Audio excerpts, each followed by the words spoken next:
This is Bloomberg Surveillance with Tom Keene and Paul Sweeney. Apple's still minting more money than God, right? Geopolitics front and center for global Wall Street. With Lisa Mateo on markets. Stocks are coming off of another record high. And Michael Barr with news. U.S. Secretary of State discussed the conflict in Gaza. The best in economics, finance, investment, and international relations. This is Bloomberg Surveillance on Bloomberg Radio.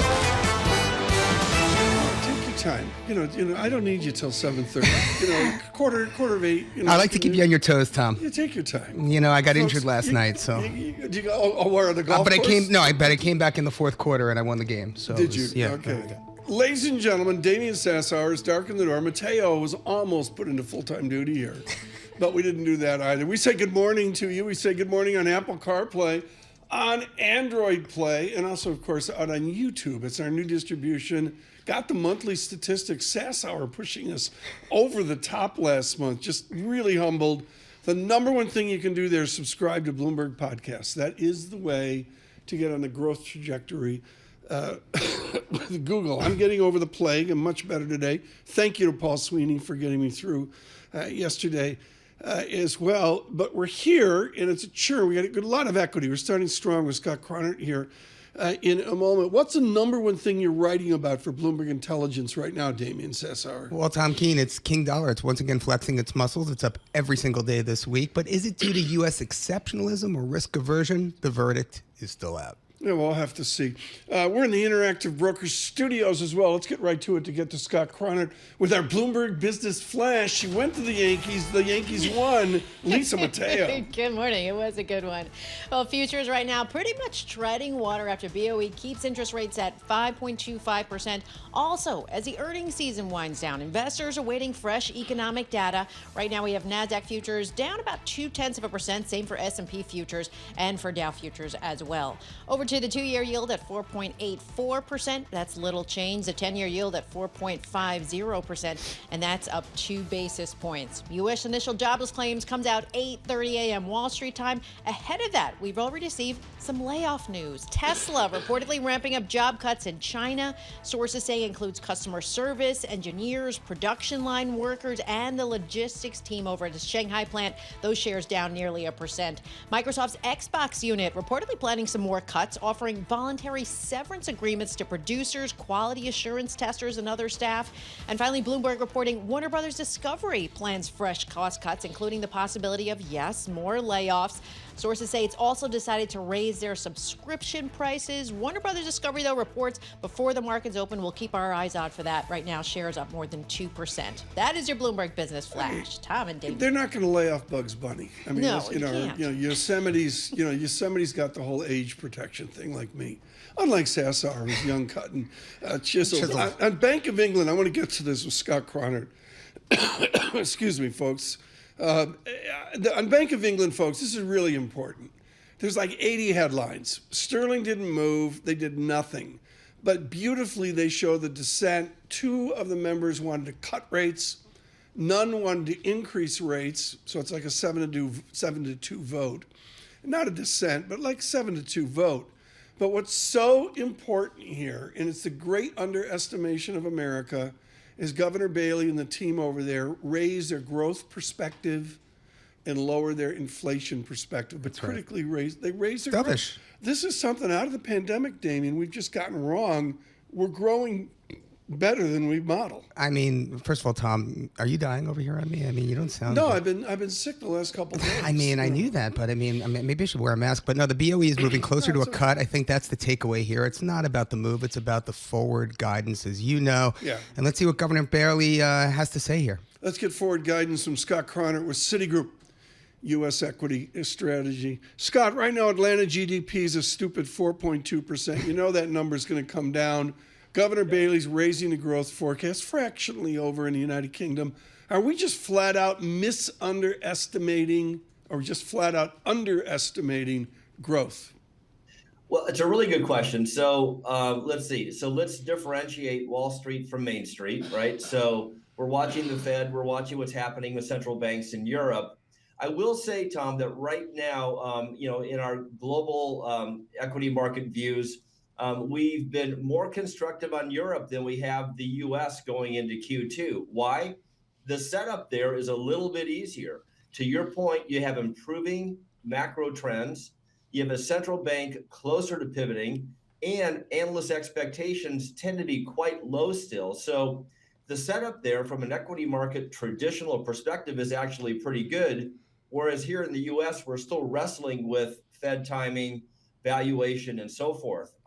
So it doesn't change our view that we think the equity fundamentals are quite strong right now, but we're still looking for that macro kick in terms of Fed policy and then how that translates into some of the fraying around the edges we're seeing, I think, with the consumer to give us a little bit more of a falling rate tailwind that I think is still on the come, but not quite there yet. Scott, can you talk to me a little bit about your approach to European equities? I know you're long U.S. and Asia ex-China equities, but certainly with Asia ex-China, you're doing it on a currency hedged basis. Talk to us about how you recommend U.S. investors approach European equities. Should it be outright or on a currency hedged basis? Look, I tend to prefer it outright. I think when we look at it, we try to take the currency discussion to a certain degree off the table. It's a little bit different when we talk about Japan. But I think as far as Europe goes right now, I know we're going to be paying attention to currency effects and interest rate differentials, but what we really want to hone in on is this nuance that the setup in Europe is a little bit closer to early cycle than we are in the U.S. So growth then. But, I just have to take you back here to the U.S., Scott. I mean, let's take a look at, wow, what a pop by utilities over the last 6 weeks. Talk to me about these rate-sensitive sectors. Financials have popped. You're sensitive. A guy like you looking at utilities. I'm a little sensitive here. I can just see you. It's Thursday morning? Indonesian rupiah and Dominion. It's good. I like that. But seriously, in all seriousness, Scott, I mean, utilities have had some move here, and it is the rate-sensitive move here after what we've seen by the Fed. Talk to us a little bit about real estate and the property sector. They've definitely lagged. I think real estate's off 7+% this year. It's the only sector that's down on the year. Talk to us about U.S. real estate.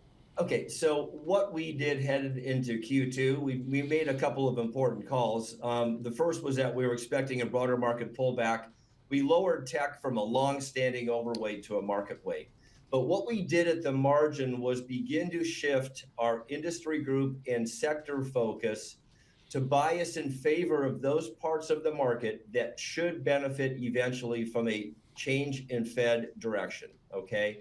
And essentially where that takes you is if the mega cap growth tech part of U.S. equities is more sensitive to 10-year yields, which we believe is the case, the shorter duration part of equities, which is going to be utilities, it's going to be real estate, banks, most aspects of the consumer, that's where we want to begin to push our positioning in anticipation of this eventual peaking in Fed direction. Scott, what do you see on debt issuance by corporations? I looked at some of the debt construction of some of our glorious generational tech companies.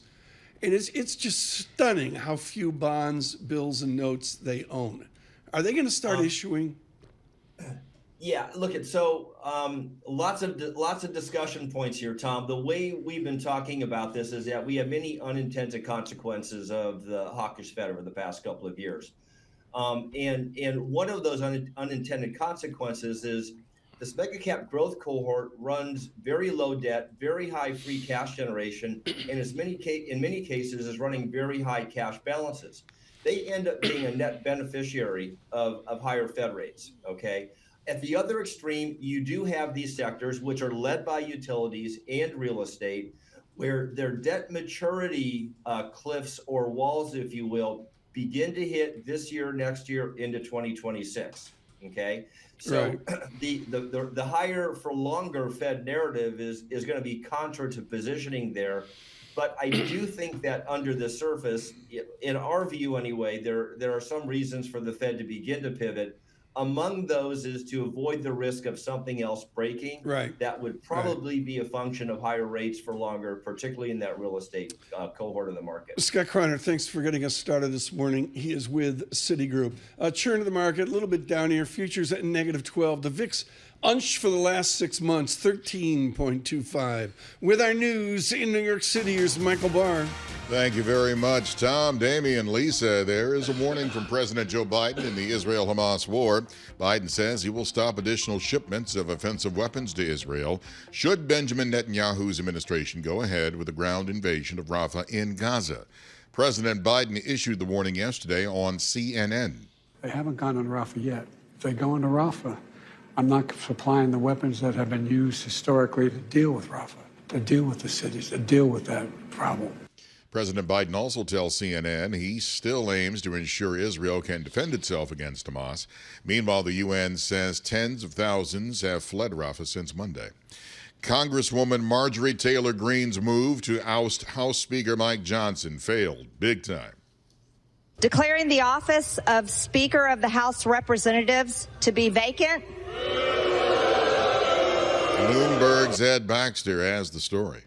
Marjorie Taylor Greene did keep her promise to try and bring it to the floor, but was defeated overwhelmingly, 359 to 43.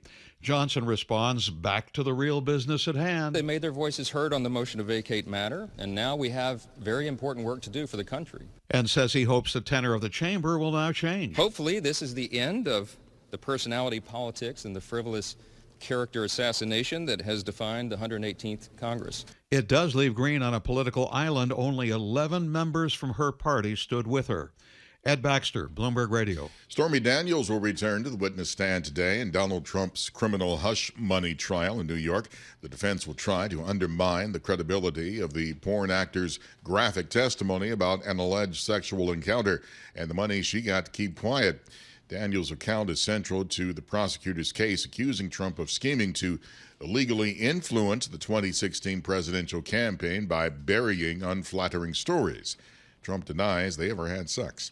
Global news 24 hours a day and whenever you want it with Bloomberg News Now. I'm Michael Barr. And this is Bloomberg. Tom, Lisa, Damian, what it is. Yeah, Damian, what it is. Bloomberg Business of Sports. Everybody's here about the foo. She had her New York Rangers outfit on yesterday. I need wisdom here. The PGA tournament, it's going to be wild because Tiger took Northern Ireland's Rory off the board or blocked him or something? Damian, discuss. I'll tell you, Tom, you're asking me, this is the one question I can't answer for you because when the New York Knicks are playing as well as they can, I just cannot focus on anything other than New York Knicks basketball. I mean, the Rangers a little bit, but I can't even look at the Yankees, even though they're tied for first with the Orioles, best record in the American League. Thank you. But look, if you do want to talk golf, I mean, we have to talk about, I guess we do have to talk about Tiger Woods. I mean, he did not really represent as well as you would have liked in the Masters. We would look for a bounce back. Rory as well. Rory didn't do so great. Okay, but Tiger's venerable. He still moves the needle on ratings. Oh, yeah. But is he part of the tour right now, or is he almost like a figurehead that shows up? Well, is Rory in charge of the tour now? Is that what we're kind of saying? The drama. This is like big drama, folks, this weekend. Michael, what do you think? It's going to be must-watch TV, but you are right. I mean, and I can't believe I'm saying this, but yeah, Tiger is a figurehead. I mean, he's not the player that he used to be. I mean, he's not Miller Barber, he's not he's Scheffler. a member of the senior tour. He's not Joe Rahm. I mean, he's not one of these top golfers, So, I mean, the focus has really shifted away from him. Rory's been playing well, though. We'd like to see Rory give it a run here. Okay. By the way, the Tigers and the Red Sox, same 19 and 18. We're gonna have the PGA live on Bloomberg 5.5 Radio. games out of 4. I'll be listening. How's your game? I got 12 seconds for your game. My golf game? Yeah. I'm a 14-7 index. It's getting better, though. I'm getting off the tee now, boy. Oh, 250 cents. It's like Greg Norman out there. Yeah, I guess you could say it's like the shark. Ryder Cup once, a practice round. Greg Norman, the ball went by me. I was like, oh, good morning.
markets, headlines, and breaking news 24 hours a day on Bloomberg Radio, Bloomberg Television, and the Bloomberg Business app. This is a Bloomberg Business Flash. And there's Bloomberg Business Flash, brought to you by BNY Mellon Insight. June 4th to the June 6th in Nashville, Tennessee. Don't miss the essential event for the financial advice community. Visit insight.bnymellon.com. All right, futures pointing to a lower open. May's early gains starting to unwind. Investors really looking for clues on where interest rates are heading. We had the Fed's Susan Collins gave some hints saying rates will likely need to be held for longer than previously thought to reduce those price pressures. Today, we'll hear from the Fed's Mary Daly, and the BOE kept rates on hold.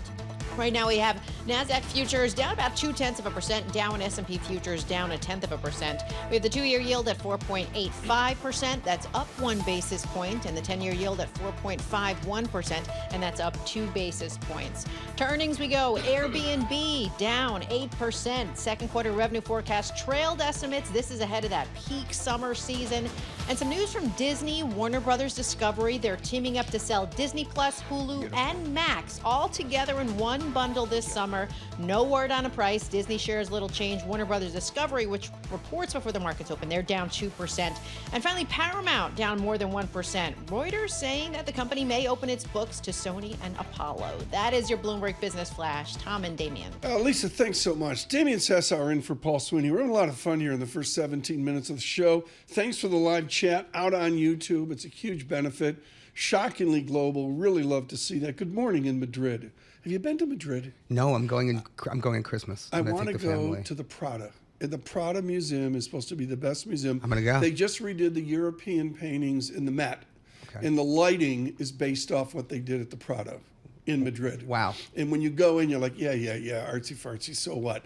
And the answer is, you look at these paintings and the light, they've done some twisted optics thing to it. It's so I'm cool. so excited. It's like we're going to do a little day trip to Sevilla, to the Andalusia region. It's going to be beautiful. Very good. Sarah House joining us on our tour of Spain. She's like, what did I parachute into?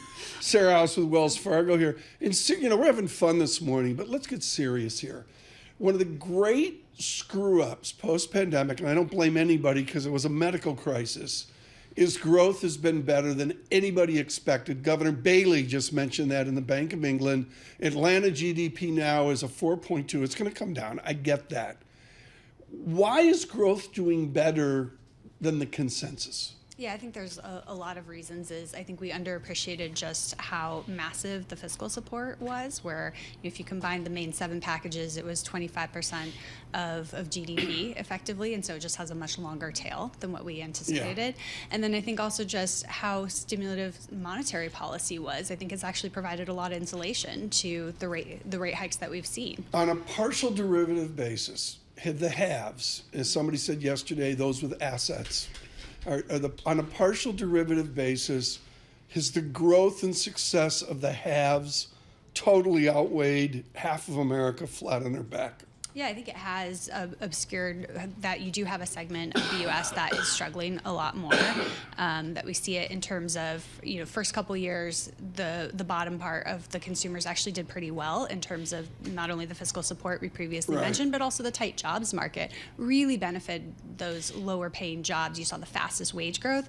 Well, now we're still adding a lot of low paying jobs, but the wage growth in that sector has slowed markedly. And so you're not seeing the wage numbers keep up with inflation as much, and these are the consumers that aren't able to trade down. They can't skip the vacations if you never took them in the first place, and so it's really been a squeeze on this, but it's been offset by the fact your big spenders are still doing well. We live vicariously through Damian Sassower. He takes the vacations for us. Well, Sarah, I find it interesting, your response to Tom just there on why is growth stronger than we expected has to do with money supply, with the monetary base, with all the stimulus that the Fed injected into the economy over the past few years since the pandemic. And when I look at that and I think about that, I think about yesterday's QRA, the quarterly refunding, and I think about, the long end of the curve and the taper and all of the things that might well be suppressing yields. Do you see a possibility as the taper continues that the long end of the U.S. curve could derail, could bear steepen? So we're still looking for long end rates to, I think, move lower as we move through the year, and think that the yield curve will uninvert, but it's going to be more from seeing the short end rates go down faster. Sure. And so I think when ultimately, if we're getting a little bit better handle on inflation, not all the way back to 2%, but at least some improvement there, I think just the prospect of Fed easing will help in terms of reducing. What Damian just said there that Sarah pushed against, folks, I'm sorry, it's part of the zeitgeist right now. Yeah. There's a whole school of thought out there. Oops, what if yields pop out in a longer duration? Well, it seems like, the Fed to some extent is managing, the long end of the curve. I mean, we're not going to say there's yield curve control going on here in the U.S. Is there any evidence that they are able to manage the long end of the curve? Absolutely not, and there's no evidence that they can do it today. I mean, that's the real gist of it. But, nevertheless, we're seeing some things in the market that are just tough to explain, like growth. I mean, again, and inflation for that matter, not coming off as quickly as we otherwise expect. It's sort of two sides of the same coin. So talk to us a little bit about inflation. We got the CPI print coming next week. What's your focus on that? Yeah, so looking very hard at the core, just given that you have had 3 months in a row of upside surprises, and we really need to see the core begin to downshift if you are going to keep even the potential of even a September cut on Owner's the table. equivalent rent? I think we'll see some moderation there. That's so the one. obviously it's been stickier, and it's been, I think, slower to see that downward trend. But we've already come off the highs. But I do think that there's further to go as we move through the year. It's just a matter of the magnitude and timing. I think has been tricky to pin down, but the direction, I think, pretty confident lower. Well, I think that's the real one, right? I mean, that's what the Fed's waiting for. And I think, if you just look at Steve Englander at Stand Chart this morning, he's talking about the potential for OER to fall in the second quarter this year. And that might be what Chair Powell is indeed hanging his hat on. I mean, what else could Chair Powell be hanging his hat on? In last week's meeting, he gave 3 scenarios about where the Fed's going to push rates, and all of them were either on hold or lower. So no one seems to be talking about hikes. But then when pressed in the presser, he didn't necessarily deny that people aren't talking about hikes on the committee. Talk to us a little bit about your takeaways from last week. Yeah, so I think obviously Powell put a dampener on the possibility of hikes. I mean, I think you can't ever completely rule them out, but it does seem like there's a very high bar in terms of whether the Fed would actually step back in. I think the more likely scenario is you just see the cuts keep getting pushed out. So I think if you do see inflation stickier, jobs market remain resilient, I think that's the more likely play, where they're not sure exactly how restrictive they are, but they can sit and wait longer to feel the effects and see if there are longer lags. For Business America listening across the nation right now, what's the animal spirit, Judge? Where's nominal GDP 12 months forward?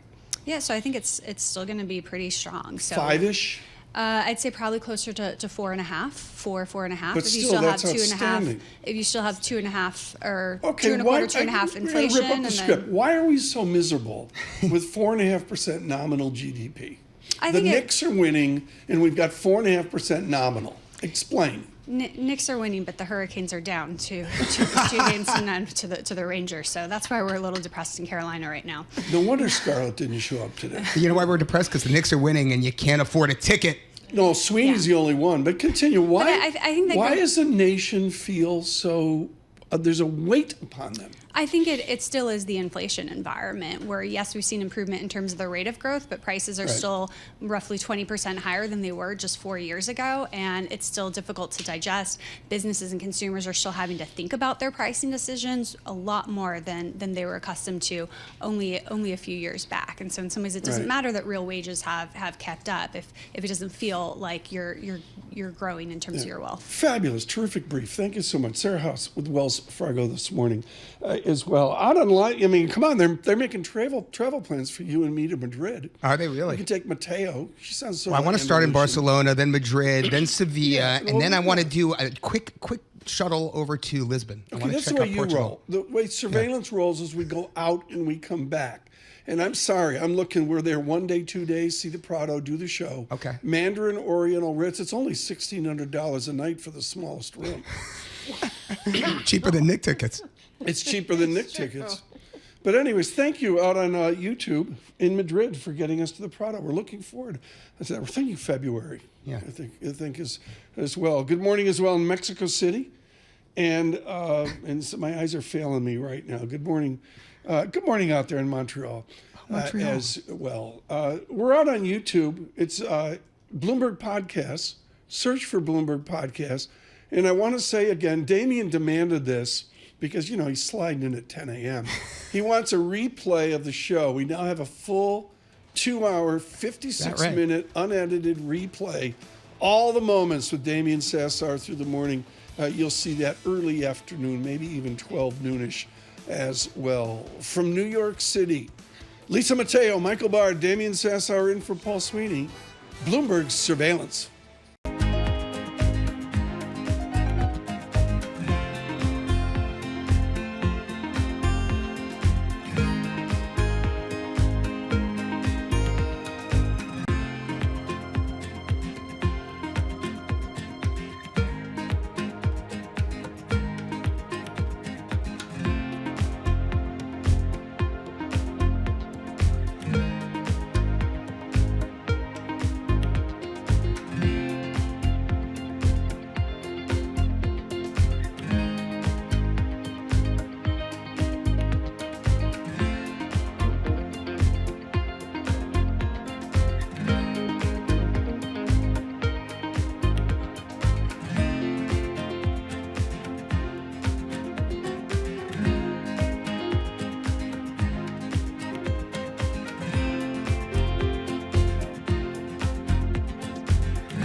Markets, headlines, and breaking news 24 hours a day on Bloomberg Radio, Bloomberg Television, and the Bloomberg Business app. This is a Bloomberg Business Flash. From the Bloomberg Interactive Brokers Studio, I'm Lisa Mateo. We've got red on the screen right now. We have S&P Dow futures down 0.2%, NASDAQ futures down 0.3%. Over to the 2-year yield at 4.84%. That's little change. A 10-year yield at 4.51%, and that's up 2 basis points. To commodities, we'll take you to spot gold higher at $2,313 an ounce. We have Brent crude $84 a barrel, NYMEX crude at $79 a barrel. News from Google parent Alphabet. Their shares down about 0.3%. Sources saying it's making progress in talks to acquire marketing software provider HubSpot. Because of that, HubSpot up more than 6% right now. And then over to Apple. Sources saying the company lost another top product designer. And then you have other news from Apple. Unionized retail store in Maryland. It's going to hold a vote this Saturday on whether to unionize a strike. Those shares down 0.2%.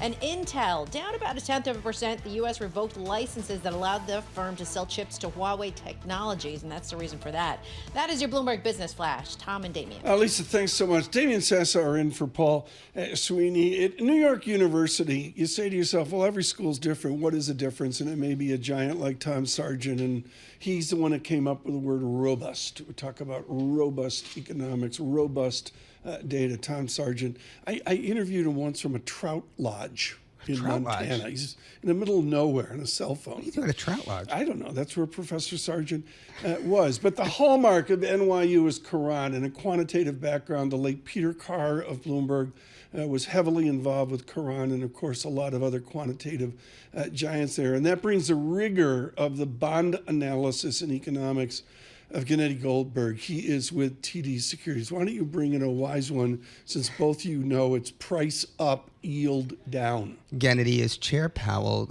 channeling Arthur Burns here? I mean, he is just not even giving lip space to the fact that the Fed may hike here, and yet, we see what's going on in the market. Talk to us a little bit about your expectations heading into the second half of this year. Sure.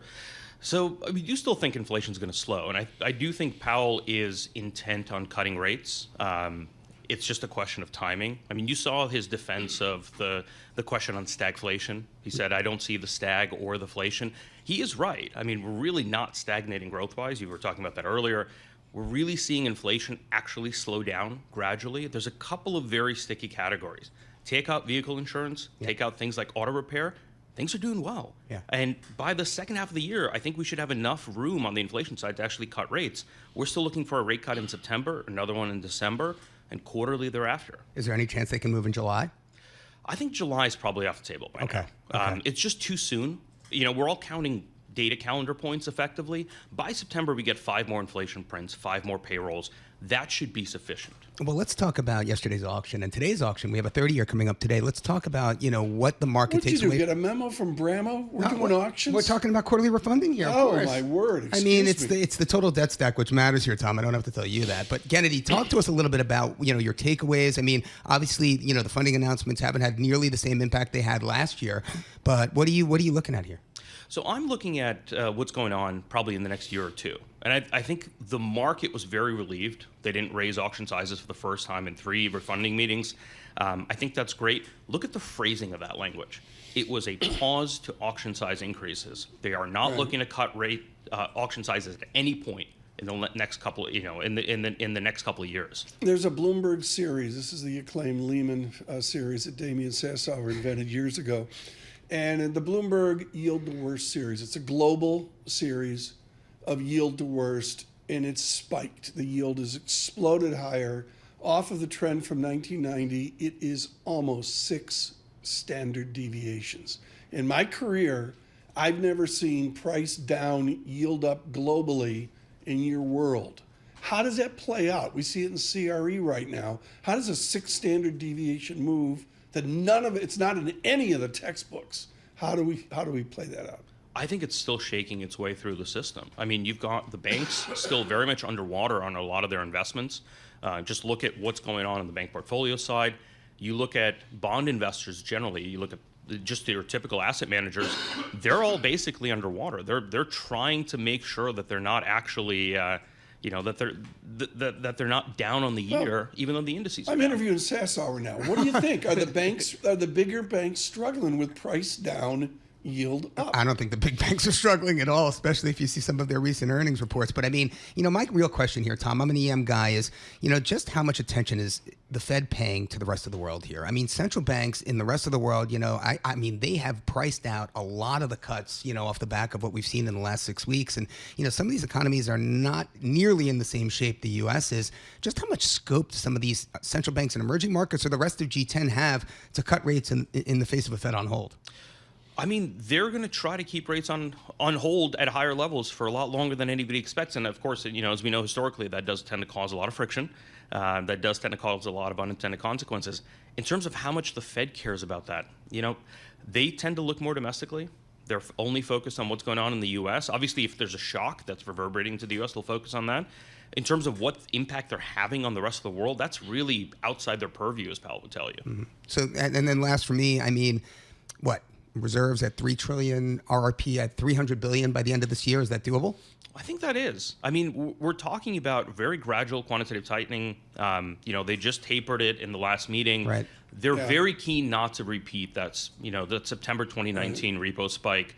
I think we're well on our way not to repeat it. Right. There's going to be a lot of machinations next year with the debt ceiling in terms of cash. I think that's worth focusing on. But at the end of the day, before the end of this year, I don't expect any rumblings. I want to go out farther then. And, your work at Columbia and NYU, which is, this question came up the other day. Why aren't we like France, where when rates were lower, we didn't issue a 50-year bond? I mean, we had a gift. And I've talked to Peter Fisher about this at length, like in a classroom setting. But why does the U.S., why did we not take advantage of that once-in-a-lifetime low-rate structure? I'll put it to you this way. We've done a lot of the consultation work. When the U.S. Treasury was looking into the 50-year bond, the 100-year bond, no one wants it. We all talk about it as though it's this gift to the world, but at the end of the day, everyone's afraid of taking down a 50 or 100-year bond. We still issue a lot of 30-year debt. That's still actually, increasing the average maturity of the debt. You know what the average coupon is on the U.S. Treasuries right now? Just on the coupon securities, 2.6%. Yeah, it's not really. It's still locked in at a very, very low rate. So even though we didn't issue all that 50-year, for example, we don't have that same asset liability management structure that the pensions do in Europe. So we're flat out different than France. We're different in many ways. Well, this takes me to look, Kennedy, well, then talk to me about the curve here. Do we expect the curve to steepen here in the U.S.? Most people do, but I guess for me, which points of the curve are most interesting to you? Is it 530s? Is it 210s? What are you most focused on? I look at 530s. I like to have a little bit of long end kind of exposure to some extent. I like to be underweight the long end of the curve. So we have a steep in our model portfolio at the moment. The 5-year obviously has a lot more room to move. That's monetary policy driven. We do think that's going to move down over the next year. In terms of the 30-year, we're looking at deficits up and away, well past election seasons, well past, the next couple of years. I do think there could come a point where you can actually get a bear steepening going through the curve. There we go. To synthesize this, with Vice Chairman Clarida joining us yesterday, thank you to the gentleman from Columbia. That was brilliant conversation. Do you guys set that we're not getting back to 2%, that we're getting declared as 2.XX%?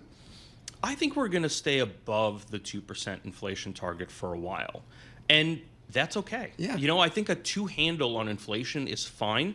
It's definitely fine after a 7 or 8% handle that we've seen in the last couple of years.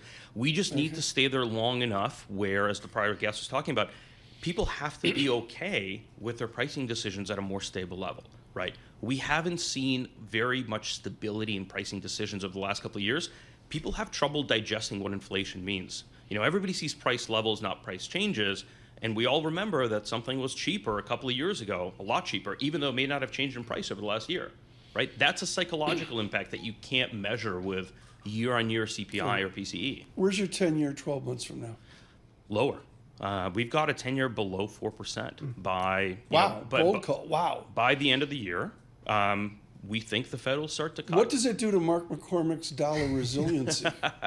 It does put the dollar in a bit of a pickle. The dollar is doing real well right now.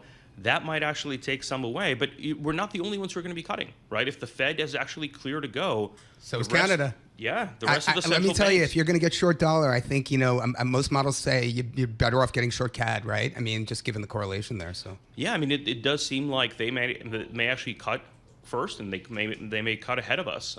Is this because the lease lost? Well, I think really at the end of the day, and Mira Chandon at JP Morgan says it best, your colleague, again, for me, the Antipodeans, the Scandies, they all tend to outperform when you're short dollar, but it's not necessarily versus short dollar, it's short CAD. Let's do this again. I love you two together. It's been great. Damian Sassower in for Paul Sweeney today. Kennedy Goldberg with us with TD Securities. Futures at -7. With our news in New York City, Michael Barr. Thank you very much, Paul, Damian, and Lisa, Tom as well. President Joe Biden says he will not supply offensive weapons that Israel can use to launch an all-out assault on Rafah, the last major Hamas stronghold in Gaza. Biden highlighted the potential loss of civilian life if Israel invades the densely packed city. If they go into Rafah, I'm not supplying the weapons that have been used historically to deal with Rafah, to deal with the cities, to deal with that problem. We're going to continue to make sure Israel is secure in terms of Iron Dome and their ability to respond to attacks like came out of the Middle East recently. But it's just wrong. Biden, in an interview with CNN, says the U.S. is still committed to Israel's defense. Hardline Republican Representative Marjorie Taylor Greene tried to oust House Speaker Mike Johnson. It didn't go well. Declaring the office of Speaker of the House of Representatives to be vacant.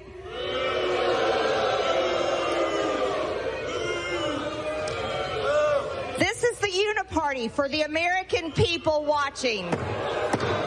Gentlelady will suspend.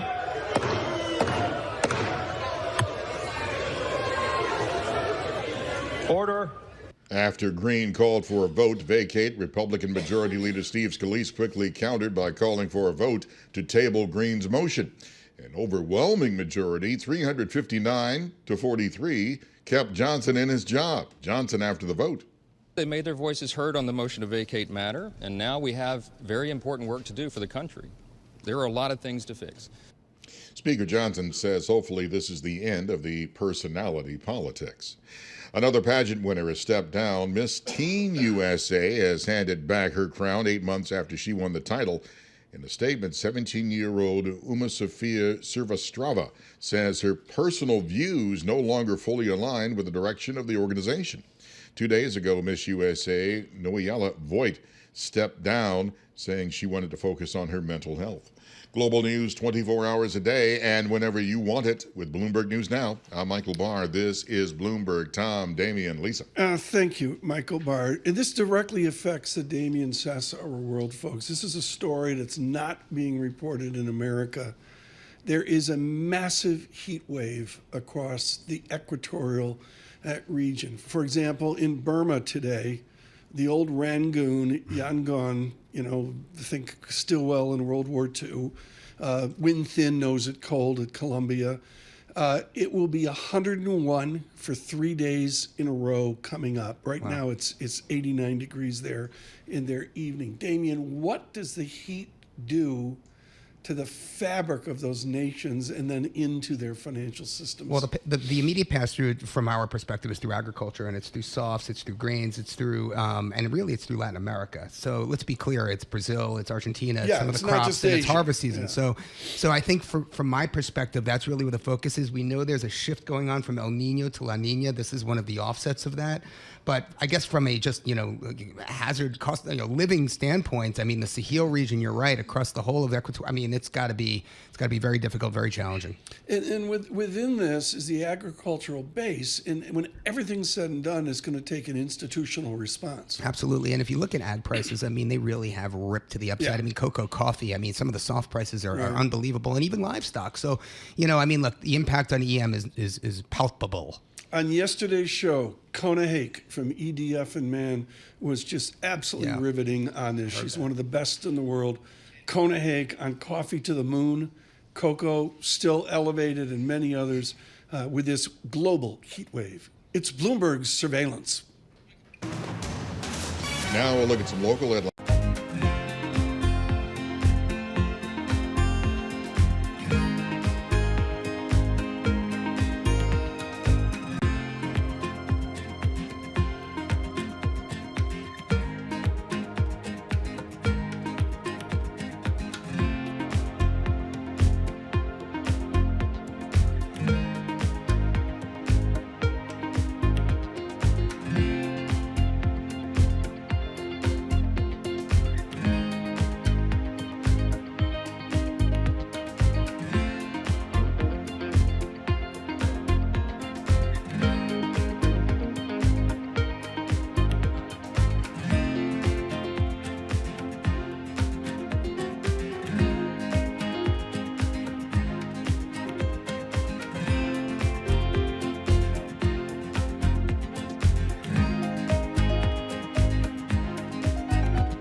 Markets, headlines, and breaking news 24 hours a day on Bloomberg Radio, Bloomberg Television, and the Bloomberg Business app. This is a Bloomberg Business Flash. From the Bloomberg Interactive Broker Studio, I'm Lisa Mateo. Futures pointing to a lower open. We have S&P futures, Dow futures, NASDAQ futures all down 0.1%. The 2-year yield at 4.84%. That's little change. The 10-year yield at 4.51%, and that's up 2 basis points. Over to commodities, we have spot gold higher at $2,314 an ounce. Brent crude $84 a barrel. We have NYMEX crude at $79 a barrel. We have the dollar stronger, Japanese yen, euro, British pound weaker, Bitcoin down nearly 1%, just over 0.5% at 61,140. Moving the markets, well, that's online language platform Duolingo down 12%. Quarterly reports show to gain new users at the slowest rate since the third quarter of 2022. And chip design company ARM Holdings down 8%, a lukewarm annual forecast. That's the reason for that. And Robinhood, they're up 5%. Its results beat expectations, and that was thanks to strength in crypto trading. That is your Bloomberg Business Flash. Tom and Damian. Lisa, thanks so much. Damian Sassower and for Paul Sweeney. Damian, a broader call away from EM, but also to full faith and credit, and in particularly U.S. for our people coast to coast. It's just simple as this. Is your psychology forward to clip a coupon, or can you actually look for Dan Fuss-like total return? Well, I think, the carry trade is alive and well, Tom. I mean, that's what we're talking about here. And, a lot of people, myself included, were looking for that to end. It's had a great run, but, it's up 6+% this year. It's the best performing sort of strategy within the GSAM universe of 21. And the worst, Tom? FX value. I mean, value is just not a strategy that works in FX anymore. So maybe it's going to be growth or quality, but carry is king here in emerging markets. Is the yen idiosyncratic, or is it part of that debate? Is it completely removed? It's structural. I mean, it's absolutely structural. And we can go into, what the Japanese yen truly is, if it's not just an appendage to the U.S. dollar, sort of a way of bloodletting there, similar to the way spreads are to yields. I mean, I do believe that to some extent, but I do believe the returns, at least in emerging markets or any fixed income asset class in yen, denominated in yen, are off the charts. Double digits. Did you see the bloodletting in Shogun? I mean, it was amazing. What was the one? Blue Eye Samurai. Blue Eye Samurai. Amazing, great also. Show. But Shogun's fantastic. I love Shogun. There's only one season, right? I watched it a few months ago, like a month and a half ago. Yeah, I watched the Dune thing too. And it takes you back in time. It talks about the Brits when they arrived. Well, no, I was at the Met Gala, and Zendaya and I talked about it. I mean, Dune, it worked. You were at the Met Gala? Yeah, it was good. I was carrying a cocktail tray. Yes, everyone. Tom was at the Met Gala. Save us, Ken. Now, a look at the front pages. What's making news around the world? Your daily roundup of today's headlines from major publications. And to all of you, thank you for putting up with the play. Got a bit of it here. I'm getting better every day. That's what we know for sure. Thank you to the good people at Cornell. The front page is brought to you by Interactive Brokers. Their bond marketplace. Access their vast selection of over 1 million global fixed income securities. No markups or built-in spreads and low transparent commissions. Learn more at ibkr.com/bonds. Lisa Mateo with a great list of stories. We do. I'll start with the New York Times. This was a good one. It's a program that helps Harlem students build their wealth. So it's from the Harlem Children's Zone, and they say they want to address the racial wealth gap. So they're giving students, thousands of students at its charter schools in Harlem, $10,000 each to invest. They eventually want to take this program nationwide. So here's how it works. So money is going to be controlled by professional money managers. Students will only be able to get that full amount when they're 25 years old. That's after they graduate high school. College also takes some financial literacy courses. The students who don't reach all those milestones, they'll still be able to get a part of the money, not all of it, but it can be used for wealth building purposes only, things like a down payment on a home, continuing education, or a business investment. And what's great about this, Damian, and I can't say enough about how wrong I was about this. Boy, does it work. We had a program at Bloomberg to bring Bloomberg terminals to colleges. Good morning, Sarah Yango, on the West Coast. And after the third time where she laughed in my face and said, Tom, this works, it was unbelievable how using the Bloomberg terminal and like the Harlem program engages these kids. Well, Lisa, what I find most interesting about that story is that professional money managers are going to be doing the managing. I mean, Yeah. who's that going to be? Is it going to be PTJ or somebody else who's a little close? No, I'm just kidding. I'm just speculating. But no, that's a great program, and they do work. They do agree? work. Would you agree with me? The best part of it is they learn how to lose money. That's Well, the best part of it. Yeah, well, learning how to lose money is an important lesson. I can. Let's buy Airbnb. That worked out this morning. Next. Oh gosh! Speaking of losing money, seriously underwater home mortgages, they are starting to grow nationwide. What does that mean? This is from Adam. So seriously underwater, close to 3% of homes carry loan balances at least 25% more than their market value in the first few months of the year. So that's seriously. So that's up to more than 2.5% from the previous quarter. Places like Kentucky, West Virginia, Oklahoma, Arkansas, that is leading. Yep, the southern states. 1 in every 37 homes in the U.S. What about the tri-state That's what they're area? finding. The tri-state area not as bad, but it's more like the southern states that are starting to find themselves in that situation. How does this clear? How does it clear? Your guess is as good as mine. Hopefully the regional banks down there don't have the same problems we had up here with CRE. I mean, a lot of people are saying with commercial real estate, okay, it's separate, it's distinct and all that. We had some good guess on that, but I don't. Well, they moved a lot of that risk away from the regional banks, and into the hands of consumers and homeowners. Whether or not the banks have to get involved if things get bad remains to be seen. Next. Yep. And then you talked about the record-breaking heat, so I want to kind of play off of that. Yep. Vacationers, this is from the Wall Street Journal, they're actually changing up their summer vacation plans because of that record-breaking heat. So they're moving away from places like, Paris, Pacific Northwest, and they're going to cooler places. So Damian, you have to change your vacation. You have to go to Norway and Austria. Oh, that's I studied in Salzburg. I love Salzburg. See, that's where more people are going. Sound of music. Less intense summer, cooler Can temperatures. I have your life? Seriously. You can thank my mother. Oh, so Norway, have you been? So I've never been to Norway. Okay, no. so Norway, Sweden, Finland, Southampton, England. Those are some of the popular Copenhagen. places. Fairbanks, Alaska. How about Alaska? Oh, no, I've never been to Alaska No? either. I'd love to do a fire and ice trip. I went to Albany once. That's great. Close enough. Norway is great. Helsinki, I can't say enough about. It's Excellent. great. See, I got to change up my routine. Okay, Got to yeah, grab the parka and go.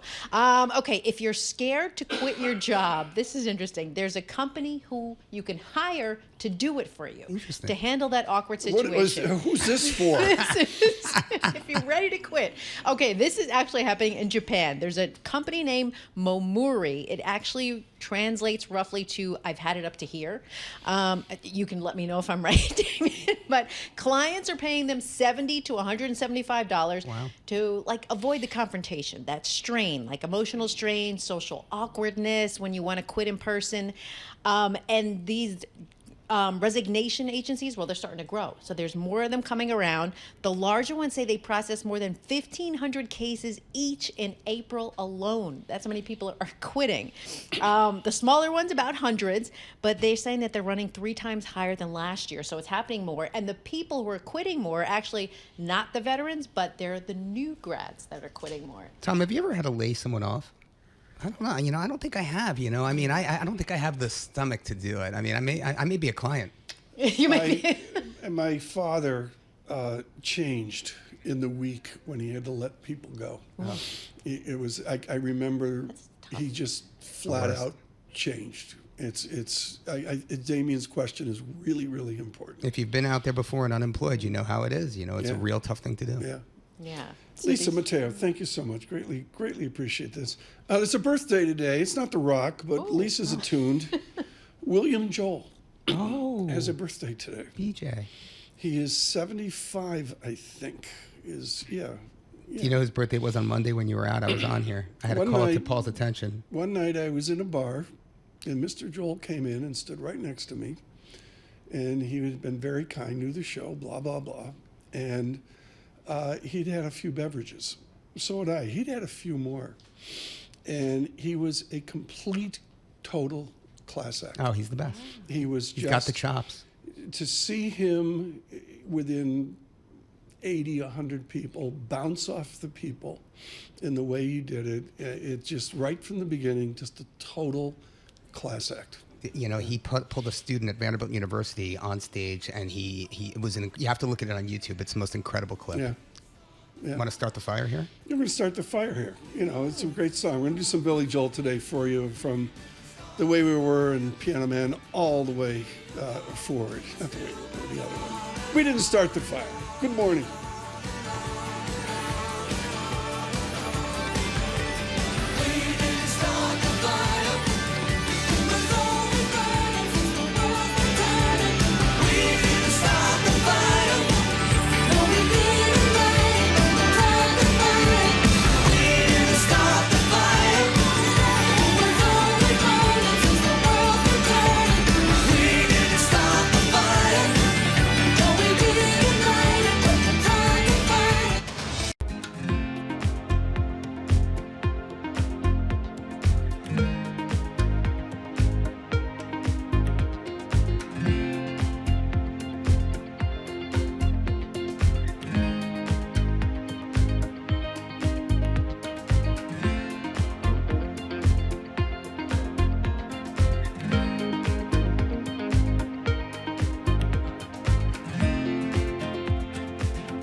This is Bloomberg Surveillance with Tom Keene and Paul Sweeney. Why are we upset if we're creating jobs? Inflation's still a thing out there for the everyday consumer. With Lisa Mateo on markets. The economic calendar jam-packed today. And Michael Barr with news. Tensions between the U.S. and China have heated up even more. The best in economics, finance, investment, and international relations. This is Bloomberg Surveillance on Bloomberg Radio.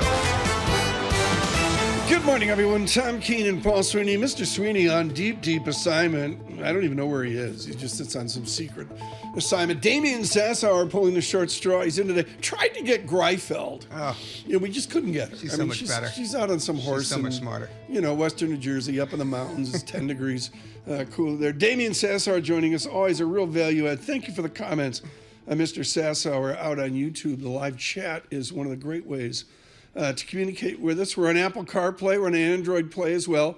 The Bloomberg Business app, it's free. You can do that. It's really working out extraordinary. And on YouTube, search Bloomberg Podcast. There we are with a replay now.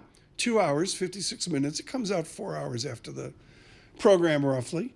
And we're here with Damian Sassower. Damian, what before we get started in the hour here, what's your observation on where we are in bonds? Do they sell in May and go away? Well, I opened up today saying, what is the reason the King dollar is flexing its muscles? Is it U.S. exceptionalism or is it risk aversion? But then you look at the gold oil ratio, Tom. Yeah, thank you. It's at its highest since May of 2021. So to me, that says, hey, this is risk aversion. This is a bid for risk off. But you look at equities, we're up 78% here year to date. Quickly, copper along those ratios as well. But copper's been doing better. Right? Yeah, it's been doing better, and guys are getting long copper. On a fundamental basis, right? I think it's China recovery. It's downstream. It's all downstream. Yeah, no, China recovery. If you look at the import data overnight from China, it was all copper. It was copper, iron ore. It was coal. Those are the things that are driving import prices up in China. Atlanta GDP now 4.2%. One of their first looks for the quarter. I know that'll come down, but still, that's a statistic. Bloomberg surveillance this morning brought to you by CohnReznick. Advisory Assurance Tax. CohnReznick can help your business quantify its financial exposure using risk-based strategies and analytics. Visit CohnReznick.com. CohnReznick. CohnReznick.com. With the Bloomberg Business Flash, Lisa Mateo. You got it. And futures pretty much treading water at this point after the BOE kept key interest rates at 5.25%. Also, as the earnings season starts to wind down, investors are awaiting fresh economic data. Right now we have NASDAQ, Dow futures down 0.2%, S&P futures down 0.1%. The 2-year yield at 4.84%. That's little change. The 10-year yield at 4.51%, and that's up 2 basis points. U.S. initial jobless claims comes out about a half hour from now. Ahead of that, we've already received some more layoff news. Tesla reportedly ramping up job cuts in China, sales slowing there, shares down nearly 0.5% right now. Microsoft's Xbox unit reportedly planning more cuts, offering voluntary severance agreements, and those shares little change. And finally, Bloomberg reporting Warner Brothers Discovery plans fresh cuts, including the possibility more layoffs. Sources say it's also decided to raise subscription prices. Now, this news comes as the company reported sales and profit fell short of estimates. That's down. It's down about 6% right now. Yeah, that is your Bloomberg Business Flash. Tom and Damian. We've got 30 seconds here. The guest is too important, but this is like Sweeney land. But Damian, they're indicating $7.29 on the bid on Warner Brothers Discovery. I'm sorry, they got 63% debt. There's a point here where the debt story takes over. Sorry, Blue Button. Tom, the real Detroit story Lions, for me. Blue Button. The real story for me is that NBA license that's up for grabs. Think about the NBA. Warner and Disney have both dominated for the last 7 years. They have a contract that was however many years, $2.6 billion a year is the revenue that's being generated for the NBA off the back of it.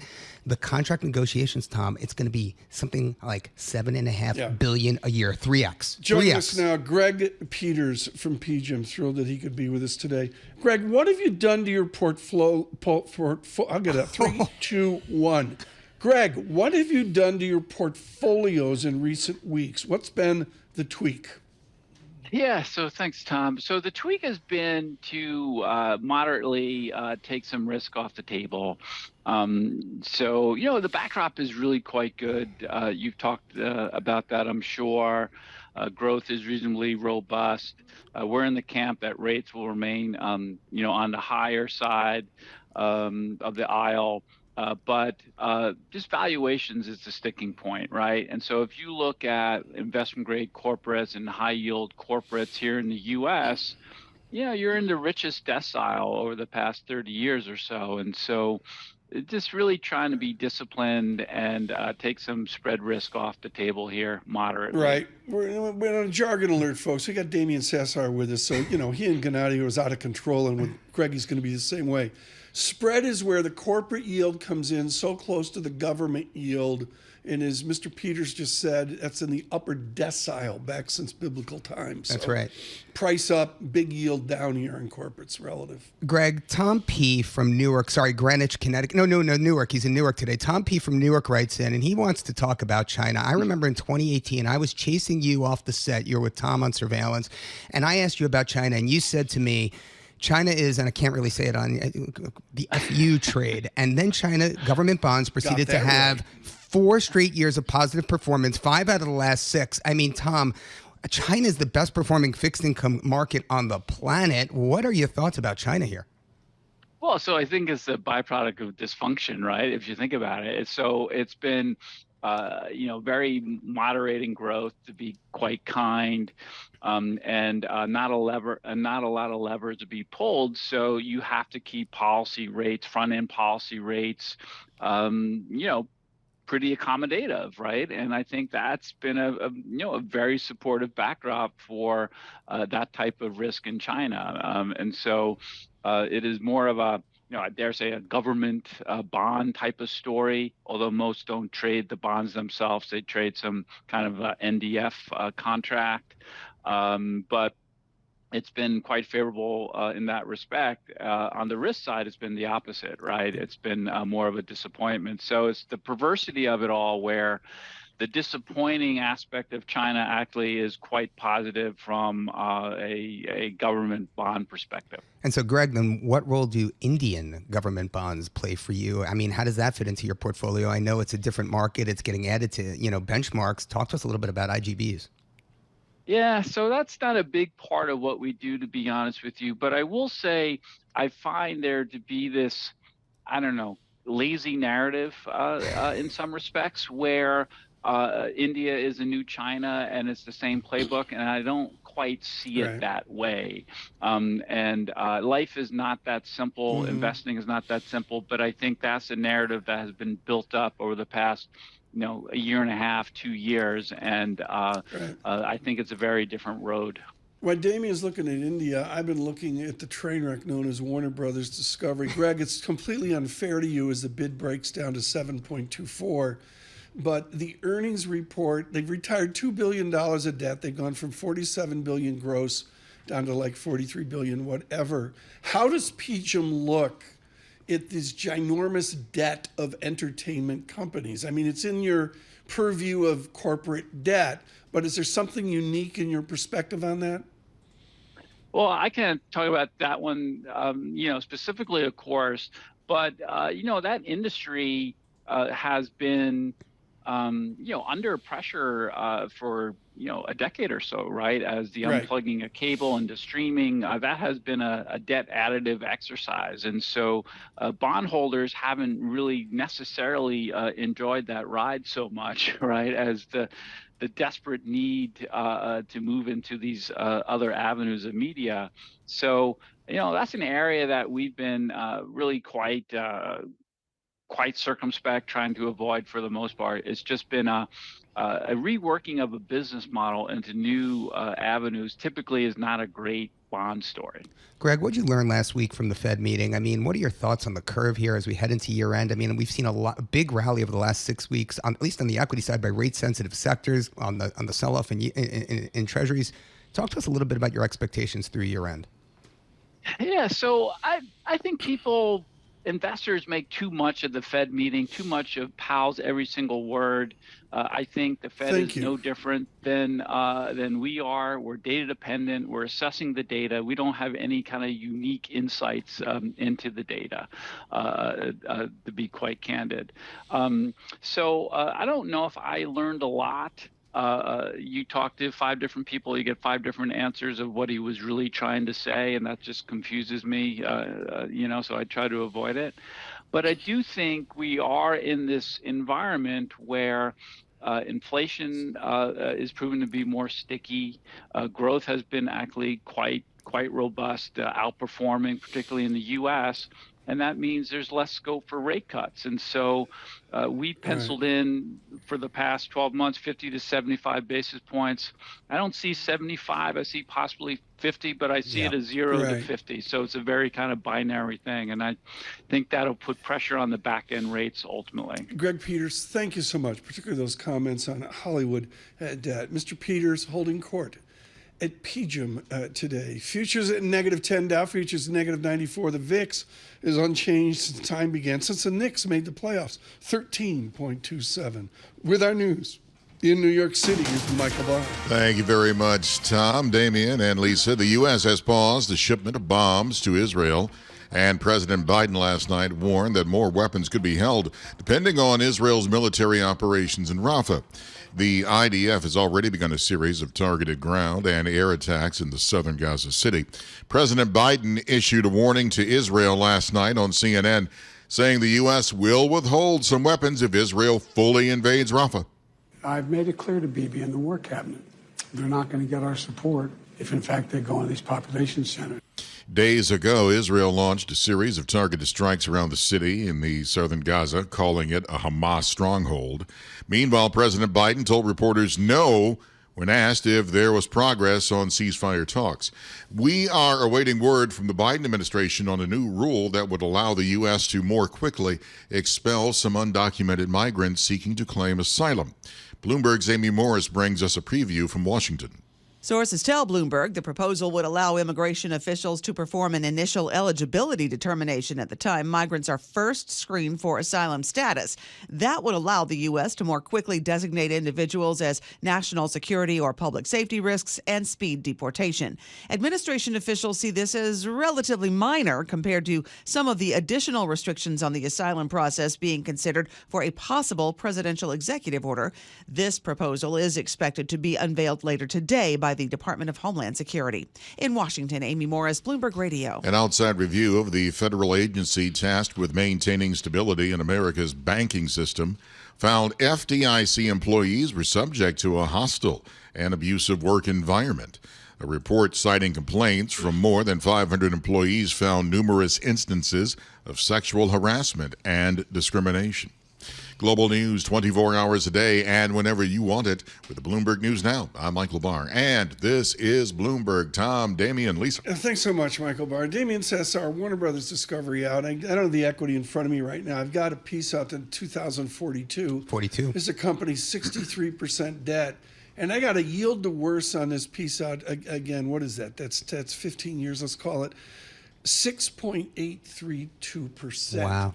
I don't know how this continues. I mean, that is a pretty big coupon they're going to have to pay out. And how the heck are they going to bid on these NBA rights? Because without that, this company is not in terribly good shape. Well, let's go there quickly. I mean, obviously the NBA is on a roll. And it's just there's 5 or 6 players that want this, right? That's exactly. It's a bidding war. It's a bidding war, exactly. And Amazon's already got a piece.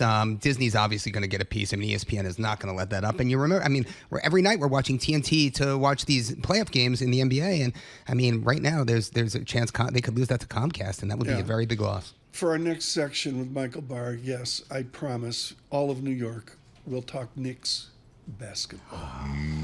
From New York City, Bloomberg Surveillance.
Markets, headlines, and breaking news 24 hours a day on Bloomberg Radio, Bloomberg Television, and the Bloomberg Business app. This is a Bloomberg Business Flash. From the Bloomberg Interactive Broker Studio, I'm Lisa Mateo. Futures still falling. We have NASDAQ, Dow, S&P futures down 0.2%. Over to the bond market, the 2-year yield at 4.84%. That's little change. The 10-year yield at 4.52%, and that's up 3 basis points. Over to commodities, spot gold higher at $2,315 an ounce. We have Brent crude at $84 a barrel. Moving the markets. Roblox really getting hammered, down about 29%. Second quarter bookings forecast missed estimates. Online language learning platform Duolingo down 13%. Their quarterly report, it showed it gained new users at the slowest rate since the third quarter of 2022. It went down because of my fractured Italian. You see, that's pretty bad. And Airbnb down 8%. Second quarter revenue forecast trailed estimates ahead of that peak summer season. That is your Bloomberg Business Flash. Over to you, Tom. I am so bad at foreign languages that when the kids get quality C's in foreign language, I go, well, that's a step up from what I did. I mean, Duolingo to me is a miracle. Well, your French is pretty good, no? Well, let's put it this way. Lagarde once spit out a cup of coffee. She was laughing. So do you get foreign languages, Damian? No, I have so much trouble with Spanish. I've tried so many times. I am the ugly American. I'm embarrassed by it. You know? And I'm an emerging markets guy. I mean, I can't speak Spanish. It's just embarrassing. Yeah, it's difficult. We say good morning to all of you. We're on Apple CarPlay, on YouTube. Search Bloomberg Podcast. Subscribe to Bloomberg Podcast. That's really what I'm focused on right now, is to build it up. I want to get it up to Zendaya level. Parlez-vous français? Million. Mon français terrible. The one who's Ein got bisschen friends like Deutsch, Katie yeah. Greifeld. Oh, my word. Oh, she nailed it. Really? Yeah, she's doing the dressage thing at the Olympics. She's going to be out, to the west towards Versailles. Oh, okay. Hanging out. Well, she's got the good. She gets a good draw. Greifeld, yeah, she's just killing it. Futures -9. With us, listening to all this, is Steve Sosnick, Chief Strategist, Interactive Brokers. He's here to give us a framework. Okay, sell in May and go away, except that didn't work out many different years. So the basic idea is you have to readjust and start thinking about your June 30 report. What's your June 30 report going to shape up like right now? Well, right now, first of all, thanks for having me, Tom. But I think your June 30th report is going to be, one of what's going to happen to the individual stocks. And I think May 22nd, for better or worse, the NVIDIA earnings day is going to determine what your June report is going to look like. I know. It sounds like a cop-out, but it's actually, I really do believe this. Look at the way that the market reacted to ARM, which is down 8 or 10% this morning. Well, Robinhood's up today because BitDog is back. And my son, who's sort of pseudo-involved in crypto, basically said the crypto people are like lizards under a heat lamp. As soon as Bitcoin goes up, they all start scurrying again, and then they all just kind of go back to their dens when it goes down. So that I think, I can't talk any further about a competitor. Let me leave it at that. But this is going down in flames. Wow, we're just going to let you go. Yeah, no, I had to stop there. So, Steve, the first bullet of your last note is, do earnings matter anymore? And yet here we are talking about NVIDIA, so clearly they don't. Talk to us a little bit about that concept. Well, it was very specifically, does EPS matter anymore? Because what we're seeing now is the EPS, so many of these companies, and I just mentioned ARM beat on EPS. It's happening all the time. These companies are beating on EPS, and then they're getting whacked on something else. When 70 to 80% of the companies beat on EPS, does that mean that the companies are better at managing their business or better at managing their analysts? Julian Emanuel has a brilliant note this morning from Evercore ISI that there's a nice beat in earnings, but basically it's priced to perfection. What I'm doing, to your point on EPS, which is an accounting figure, folks, is I'm going back and I'm reading all of the original Michael Mauboussin, the classic work on return on invested capital. And I'm something esoteric folks called EVA spread. But I really take your point that we're moving beyond conventional accounting with this lofty post-pandemic market.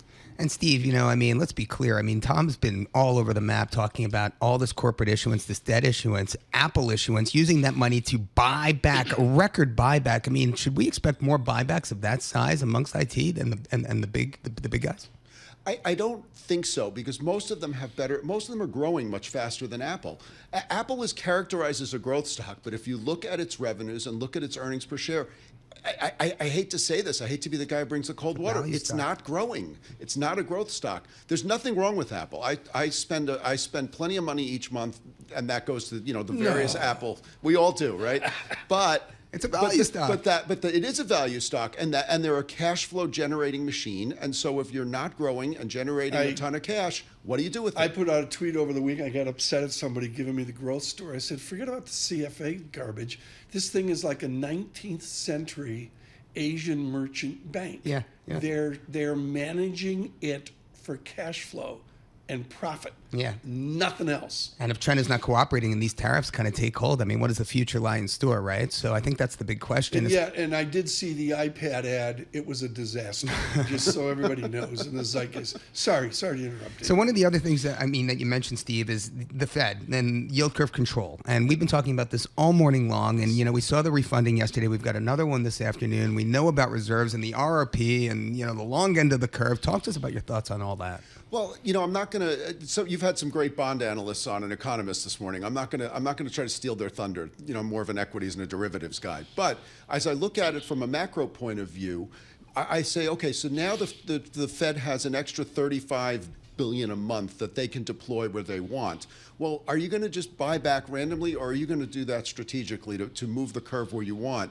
If I were them, I'd buy back 2 years because that's yielding the most. But basically, I would use that extra $35 billion in ammunition to do what I want to do to if not outright manage the curve, I have a lot more flexibility in terms of deploying it where I'd like to. Well, it's so amazing. I mean, like we think of Japan, we think of China. When you think of yield curve control, the last thing that comes to my mind, Tom, is the U.S. and the U.S. Treasury curve. But I think we've arrived there. And, for me, I think the pain trade in global markets, and I'm curious to hear your thoughts on this, Steve, is a bear steepening of the curve. And everyone's saying, oh, it's going to be the 2-year coming off. No. What if the long end of the curve sells off in this market? What does that mean for risk?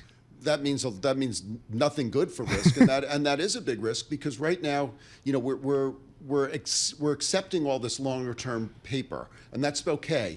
But there's always this fear that we're just putting out too much debt. We're in a seasonally good time for debt and interest because right now we all just paid our taxes, so the Treasury doesn't need as much money. This would be coming down the pipe later in the year, probably politically the absolute worst time for something like that to happen as well. So you think it makes sense then that utilities are up, 12% over the last 6 weeks, right? And in terms of an approach, I mean, is it going to be low vol now? I mean, is that really if you want to get defensive, is that the way to do it? I believe so. I think looking for dividends, we just talked about Apple, but I think companies that are lower vol, companies that pay a high dividend tend to be lower vol because you've got a little bit of ballast in your stock price. Right. That tends to be the better way to sort of manage your risk going forward. You've got a prism into use of cash like, say, Liz Ann Saunders at Schwab does. What are people doing in cash right now? Are they building cash, deploying it? How does that stand? They are still deploying it. I look at our numbers, on a regular basis. I don't have total granularity into them for those who are listening. Sure. The Chinese wall is very much in effect. But when I look at what sort of our top stocks are doing, for the most part, people, they're still to the buy side. At any given week, 23 to 25 of our top 25 names show net buying interest. So people are still deploying it, even though they're earning, even though they're earning 5%, just under 5%, leaving it in their money market account with us. Hugely valuable. Steve Soshnick, thank you so much. Greatly appreciate it. With Interactive Brokers, their chief strategist. To me, you talk about, price down, yield up, way out the curve, which we all agree would be risk averse to say the least. But Damian, I'm fascinated, and Paul Sweeney's focused on the 2-year yield right now, 4.84%. What if we get the Atlanta GDP economy, we get nominal GDP up, and all of a sudden, even if it's a teensweens move, you get a money market fund 5.3% out to 5.5%. Wave it in. That shifts. Wave it in. Tom, you make a great point. We sit here and we obsess about growth, but really, for me, it's inflation, and I think the Fed's made it very, very clear. Inflation is what matters. Yeah. What is China? Just quickly here, the China trip to Paris. President Xi's gone over to Paris to see Macron. Oh, yeah. Well, Macron has had some real channeling his inner Napoleon Bonaparte. He's definitely, it's tough to read where Macron's loyalties lie in this market, especially in a U.S. election year. We'll have to see on that. We'll do something on that with Wendy Schiller here in a bit. Right now, futures -7, the VIX 13.24. From New York City on Apple CarPlay, Android Play, on YouTube. Search Bloomberg Podcasts, Bloomberg Surveillance.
Markets, headlines, and breaking news 24 hours a day on Bloomberg Radio, Bloomberg Television, and the Bloomberg Business app. This is a Bloomberg Business Flash.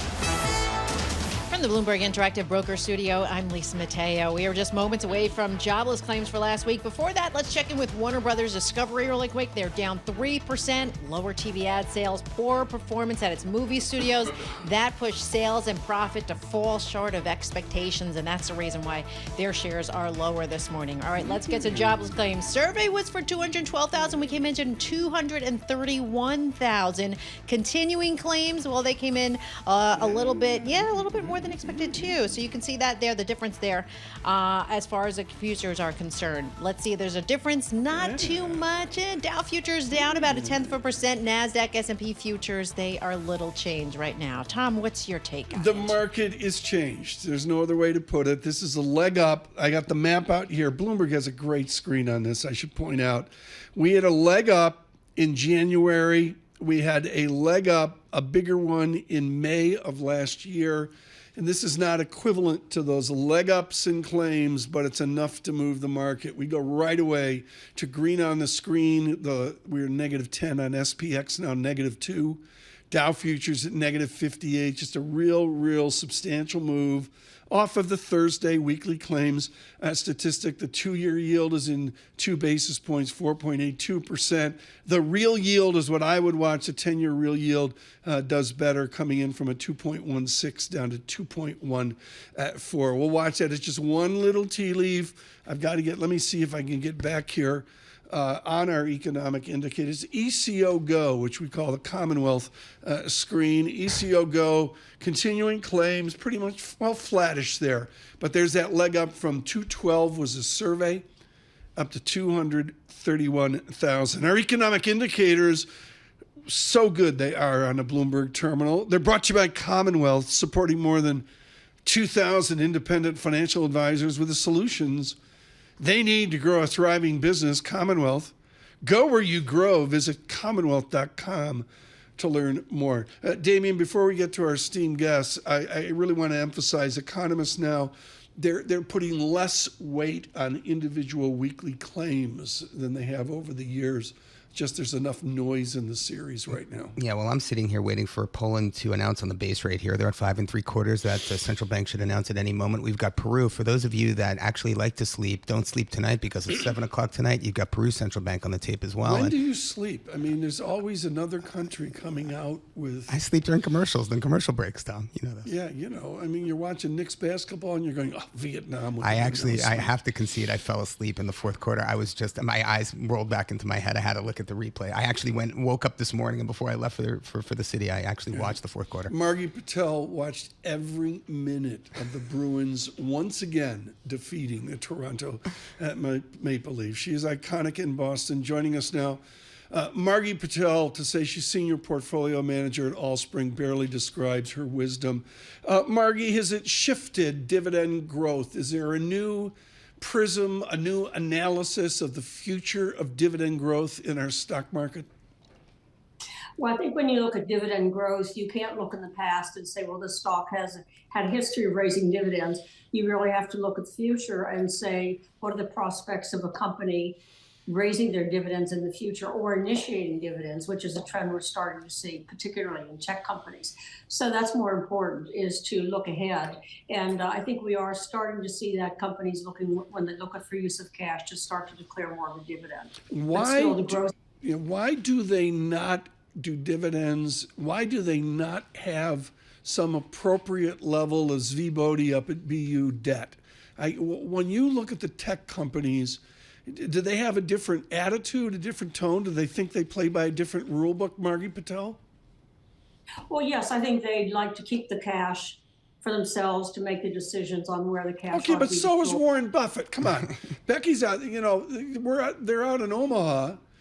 Come on, Margie. Why do these people need an island nation of cash?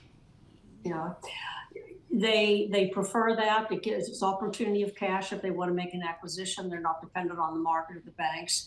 And also, I think the market has rewarded more share buybacks over the years rather than dividend increases. So in a sense, that makes sense if they use that cash to buy back shares rather than raise a dividend or initiate a dividend. Margie, you continue to favor the tech sector and equities. You say it's because you believe earnings and revenue growth are going to surprise to the upside. But I wonder, is that really the whole story? I mean, how much does quality play into your calculus? Well, I think these are quality companies, particularly the tech sector, which has evolved over, say, the last 20 years, and you're in a bubble stage, to be very attractive, quasi-industrial, secular growth stories. So I think that looking at the turns in the economy going forward, they still look as if they should have above average earnings. And actually, if you look at them on a price earnings ratio, they really are not that terrifically expensive for the extra growth that you're likely to get over the next few years. Margie, and you also talk about the growth of, that business and consumers are not as sensitive to rates here, just as they have been in previous cycles. But, at the same time, utilities, I'm just going to keep beating a dead horse here. Over the last 6 weeks, utilities are up 12%. So clearly the markets care about rates. What are your thoughts? Well, in the case of utilities, they've really been over the years kind of a volatile sector, outperforming or underperforming. And really, since we're not looking at the market for a absolute dividend growth story, the utilities really have to look at them.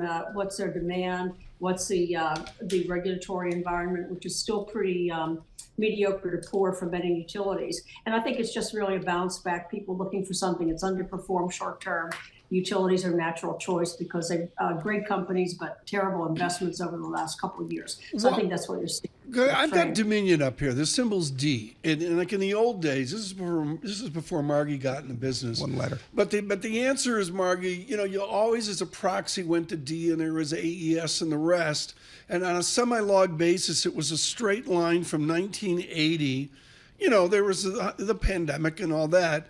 And they've cratered, as a general statement, they've cratered in the last 2-3 years. Why?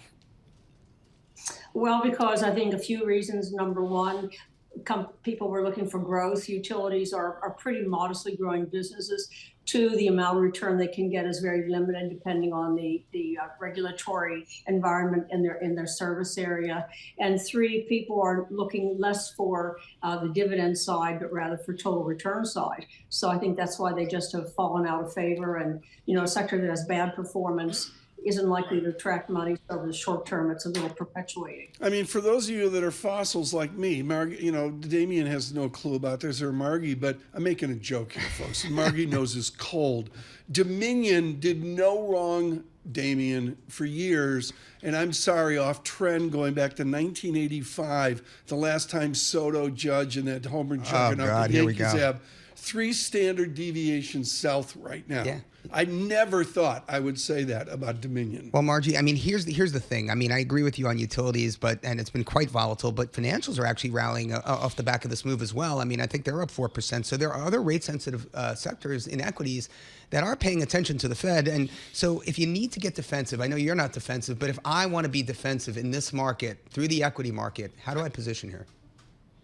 I would just say raise cash, 4.5%, 5% would be pretty defensive, rather than picking a sector that maybe is more yield oriented. Right on. Dividends, Tom. It's all about dividends. It's all about low vol, I guess, and it's about taking those types of strategies. Right?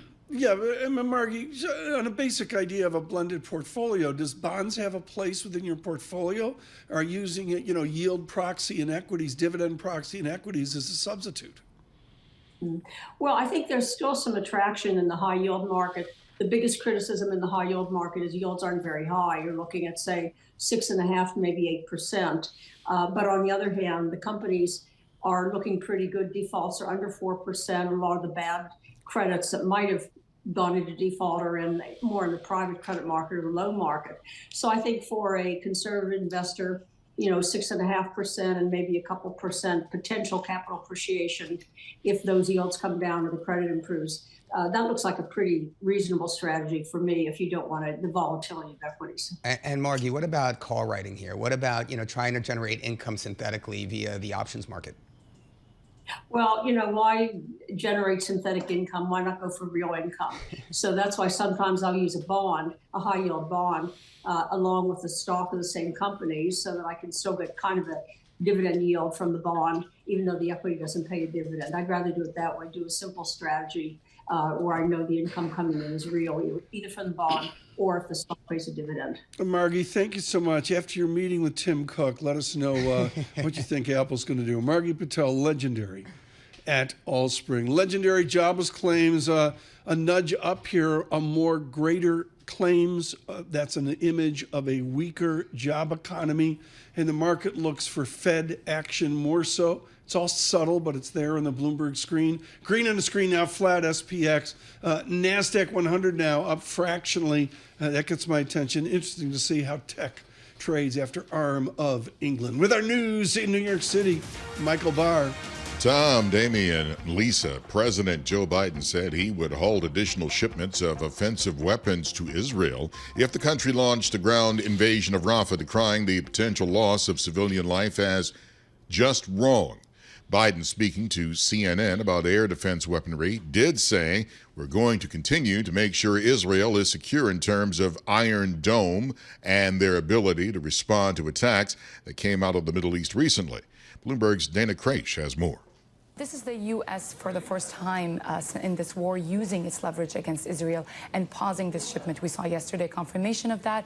And we also saw the U.S. later saying it would review and may review near-term agreements for weapons if Israel goes ahead with a full offensive on Rafah. Bloomberg's Dana Kraish. By a 359-43 vote, the House of Representatives shot down Republican Congresswoman Marjorie Taylor Greene's motion to push out Speaker of the House Mike Johnson. Greene has accused Johnson of working with Democrats on major legislation. She was especially upset about new aid to Ukraine. In the end, only 11 Republicans voted to move forward with the removal to attempt to oust Johnson, but most Democrats voted to table the resolution. Afterward, Greene insisted the opposition save Johnson, even though she was booed by some from her own party for the effort. The Democrats saved him. Nancy Pelosi voted for him. Nancy Pelosi doesn't vote for Republicans unless she has full control of the House. Hakeem Jeffries, the entire leadership team.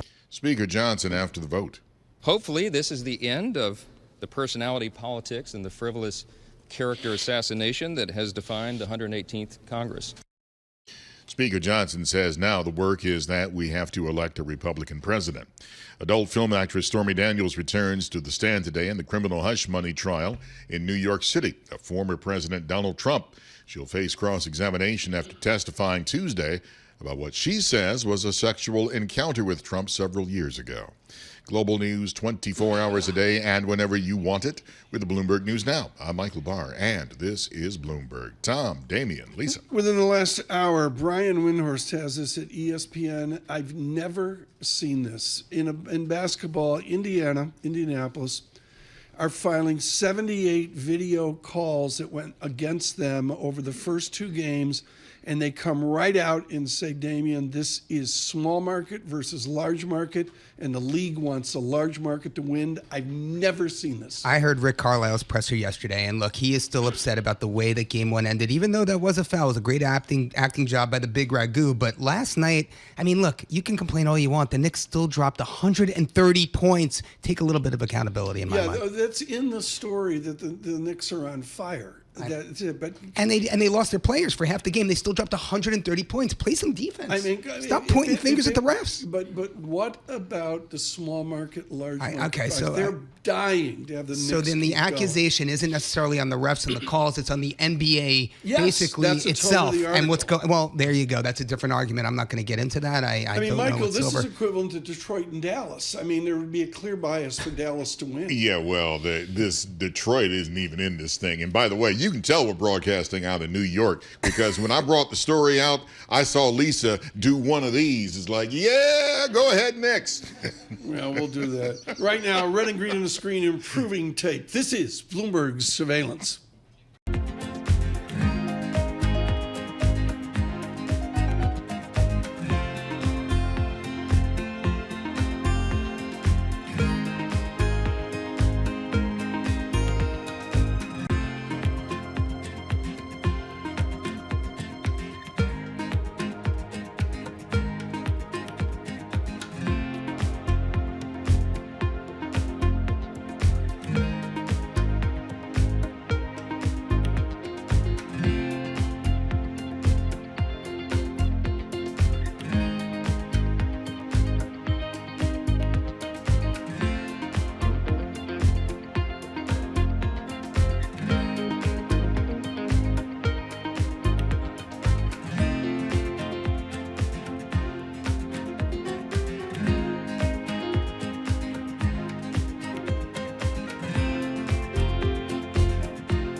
Markets, headlines, and breaking news 24 hours a day on Bloomberg Radio, Bloomberg Television, and the Bloomberg Business app. This is a Bloomberg Business Flash.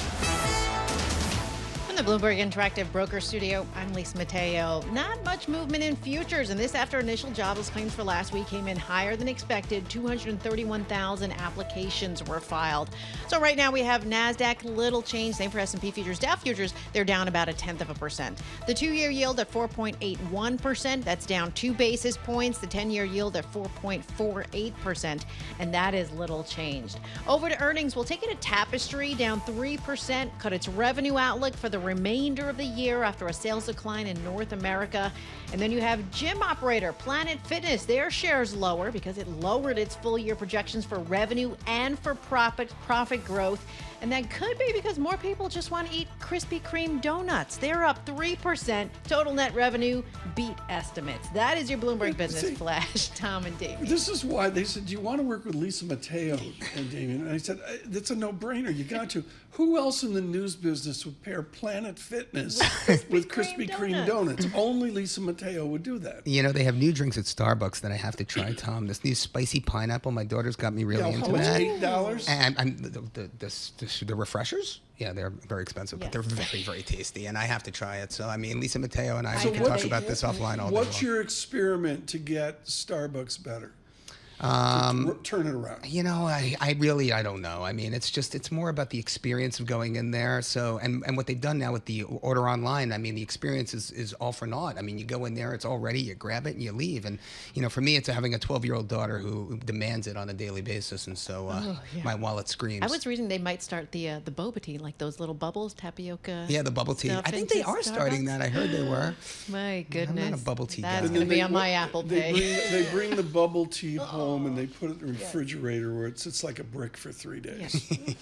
Wendy Schiller's going, what are they talking about? Joining us now from Providence, Rhode Island, Professor Schiller is at Brown University. She's one of our most popular, controversial guests. The right hates her, the left hates her. That's exactly how we want it right now.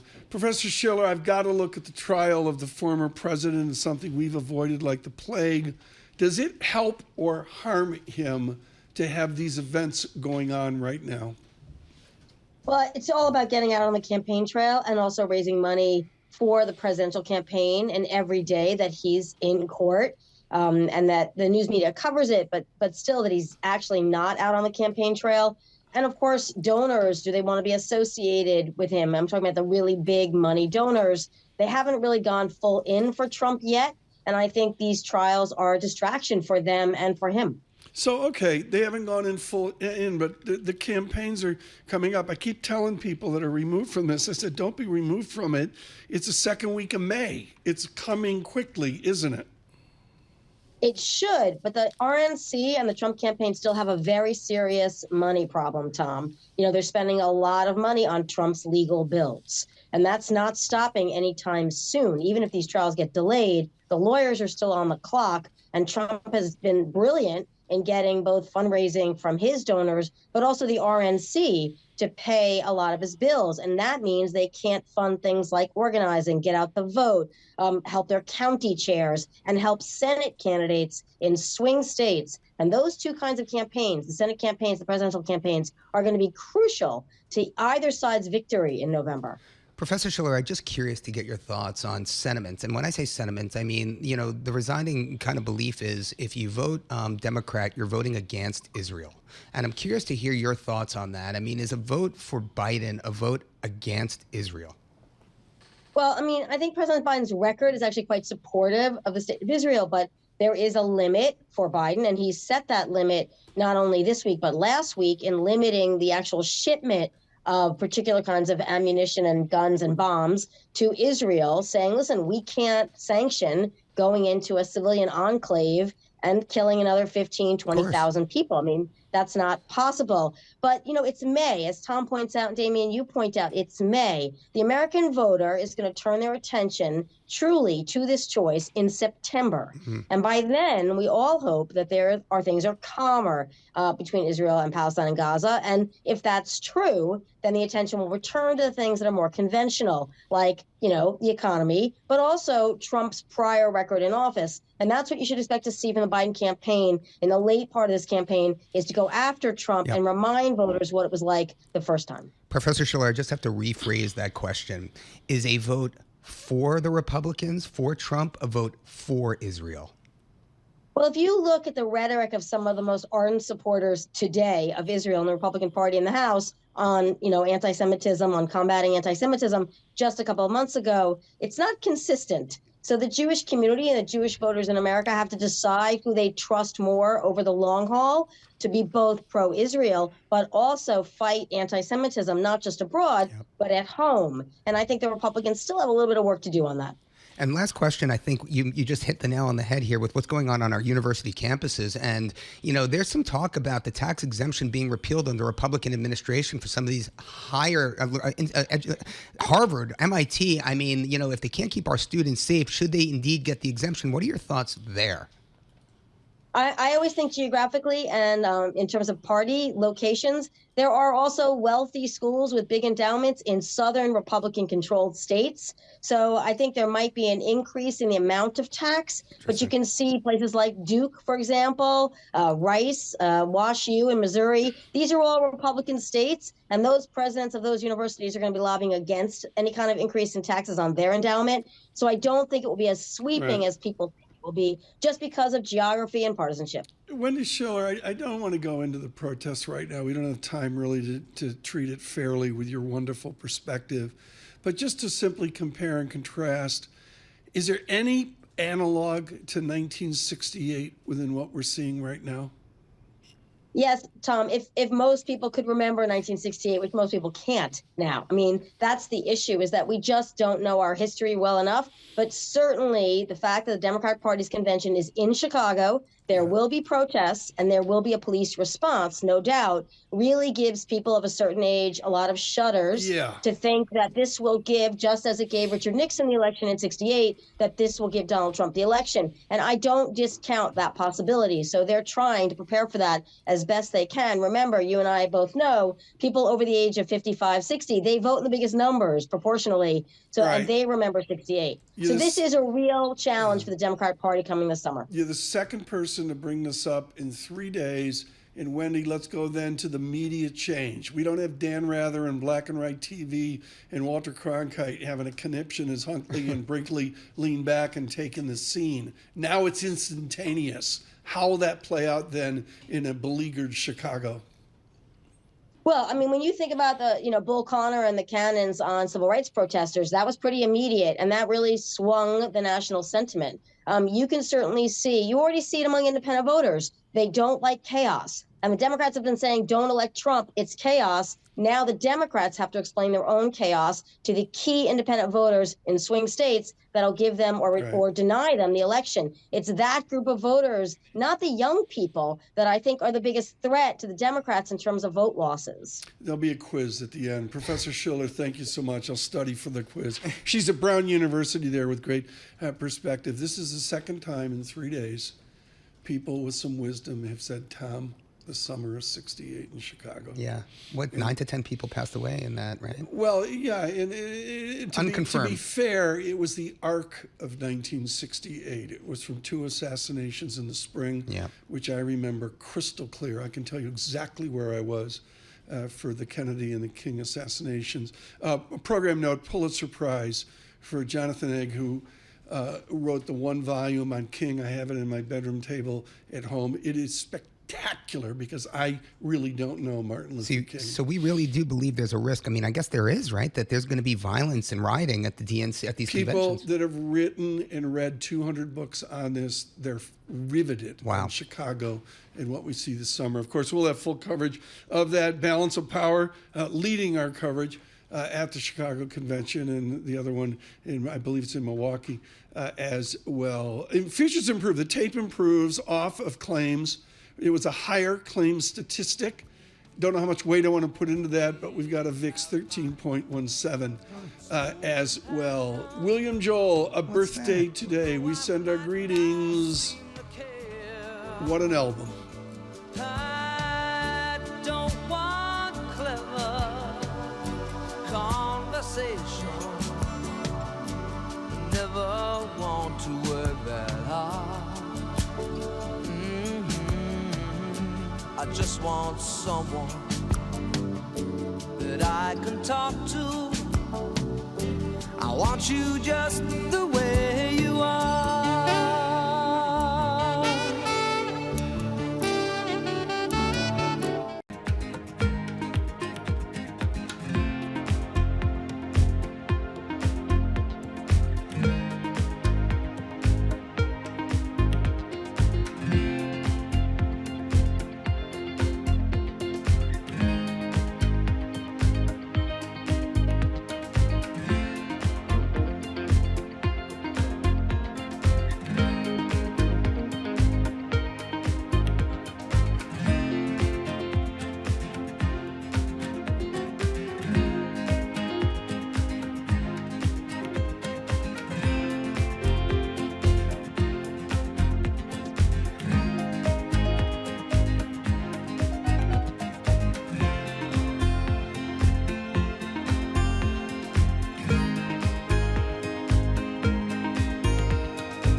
This is Bloomberg Surveillance with Tom Keene and Paul Sweeney. We're addicted to the parlor game, the Fed, the monetary ballet. Where do you see opportunities in a fixed income space here in 24? With Lisa Mateo on markets. AI affecting demand for cloud computing. And Michael Barr with news. Another legal setback for Donald Trump, this time across the pond. The best in economics, finance, investment, and international relations. This is Bloomberg Surveillance on Bloomberg Radio.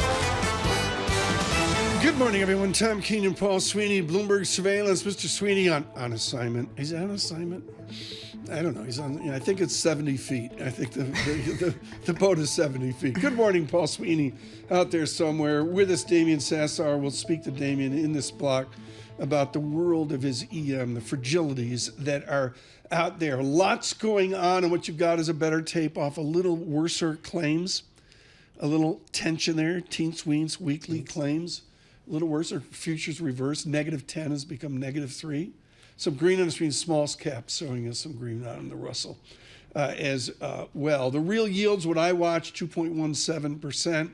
Churning is how I'd put that this morning. I want to make clear, of course, the number one way in our new digital world is to subscribe to Bloomberg Podcasts out on YouTube. Subscribe to Bloomberg Podcasts out on YouTube. And Bloomberg Surveillance, we're brought to you by BNY Mellon Insight. Let me spell that. INSITE.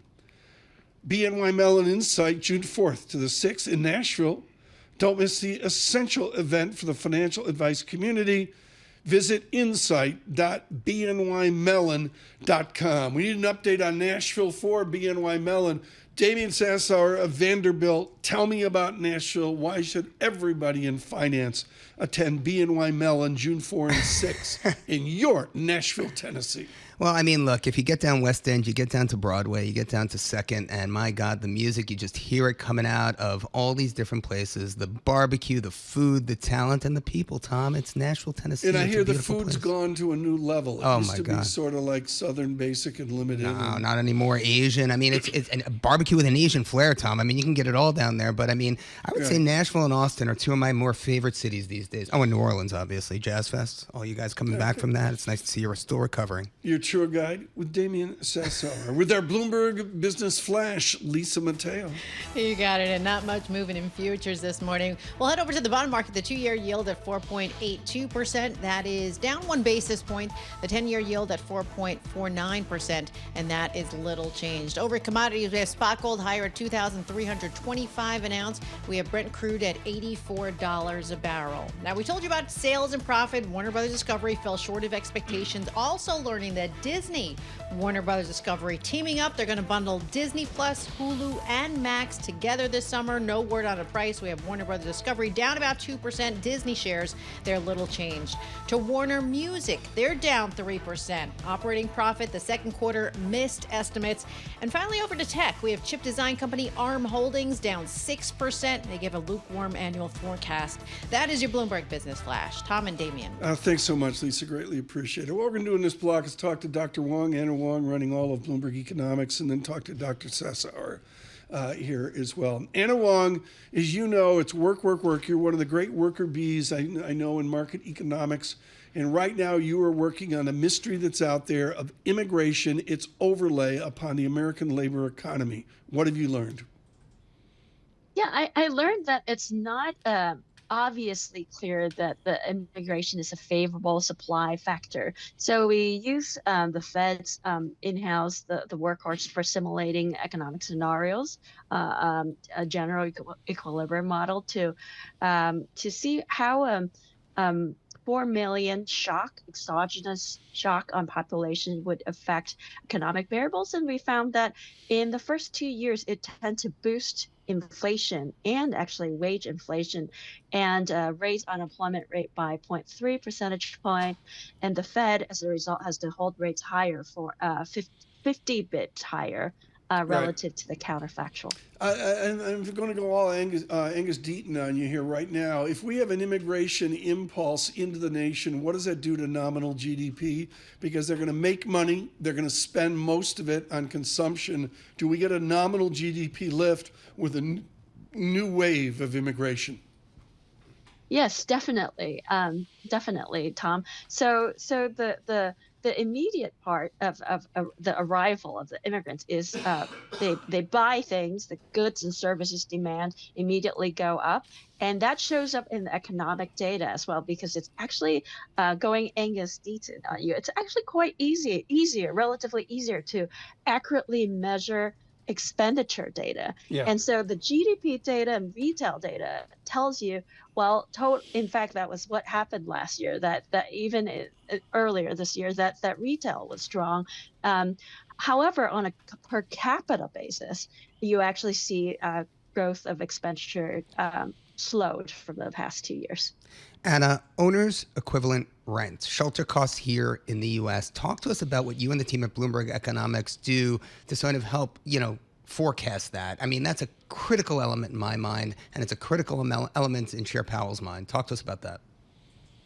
Yeah, so I think the economists on Wall Street and the Fed are all looking at the same thing at this point. They're looking at market rents and using market rents to predict when the OER and CPI will eventually come down. And all those models would suggest that it should be coming down this year. And I see, and I may be wrong here, but you're forecasting end of the year policy rate, Fed funds, 25 bips, 5%. Is that correct? That's right. Okay, so I still expect 50 bips of rate cuts this year. And so, I mean, is there any chance we could see more than that? Like, what would it take? I mean, is it all going to be CPI prints? I mean, we have the 15th of next week. I mean, July seems to be off the table, but, September? Yeah, so Powell laid out two paths for rate cuts last week. One of them does not involve inflation. One of them only involves an unexpected weakening of the labor market. Right. And as I mentioned, our immigration model suggests that unemployment rate should rise by 0.3 percentage points this year. And on top of that, if you look at the jobless claim, so the jobless claims present upside today, it won't be the end of the surprise. I think the negative surprise would continue until around the July FOMC meeting, because usually it is from now to July when you start to see jobless claims climb. Part of it is because all those people who are laid off in February, their severance are expiring. They're coming back to apply for claims. Anna Wong, thank you so much. Head of all of economics here in the U.S. for Bloomberg. Just a killer job there. Unusual Fed policy in that, but really diving into some of the mysteries about America's new immigration and the migration debate. I now take time, and what a privilege to interview Damian Sassower with Bloomberg Intelligence. It's EM, but it's much more than that. It's a holistic view of the bond market. You have said twice today, don't give me your mumbo-jumbo bond jargon stuff, that you're worried about yields farther out, 7-year the belly, out to 10-year, and further out where we go price down, yield up. Let's say the 10-year through 5%. How does that occur? Right. Well, and unhinging, I mean, the way I look at the ultra long end of the curve, 30 years, you're looking at, pensions and insurance companies of the like. Those are the players out there. People usually, they short synthetics in the 30-year just to kind of, build duration into their portfolios or not, right? That's how portfolio managers manage. But for me, it's all about the size of the monetary base and money supply, and the fact that, we've got a pretty big debt load and we have to fund it here in the U.S. And so how does that kind of spread out? How does it crowd out other asset classes? How does it crowd out emerging markets? Well, here's what it tells me. If you look at, basically treasury holdings in emerging market central banks, outside of China and Russia, which own a lot of gold now, Tom, 19 of the 26 emerging market central banks that I track, they've increased their U.S. Treasury holdings. So they're a fan of higher yields here in the U.S., and they're buying more of them. So, to me, that's kind of a little bit of a shift, and it shows that some of these economies abroad are a little bit healthier. And what's critical here is you go back to almost a monetarist view of what we're doing with our debt explosion. Fold in our interest expense into how we get a 10 years through 5%. Well, I'm not a U.S. rate strategist. You're going to have to ask Ira here. But, what's interesting here is you would have thought, and again, it comes down to this crowding out that, foreigners would, be forced to hold treasuries as opposed to other debt. But, my analysis, and it's going to be coming out tomorrow on the terminal, tells me otherwise. Again, emerging markets.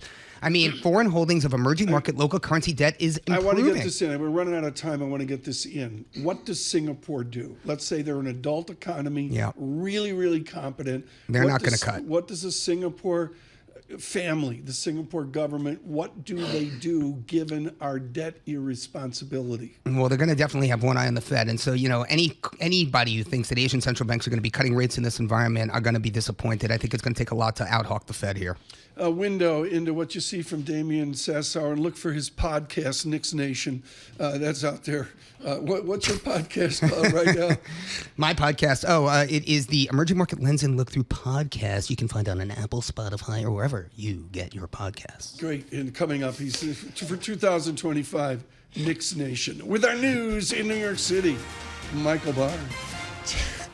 Tom, Lisa, Mr. Peabody, thank you very much. President Biden is warning Israel not to invade the Gazan city of Rafah, or he will stop offensive weapons shipments. Biden, in calling out the Israeli government, told CNN the loss of civilian life is just wrong.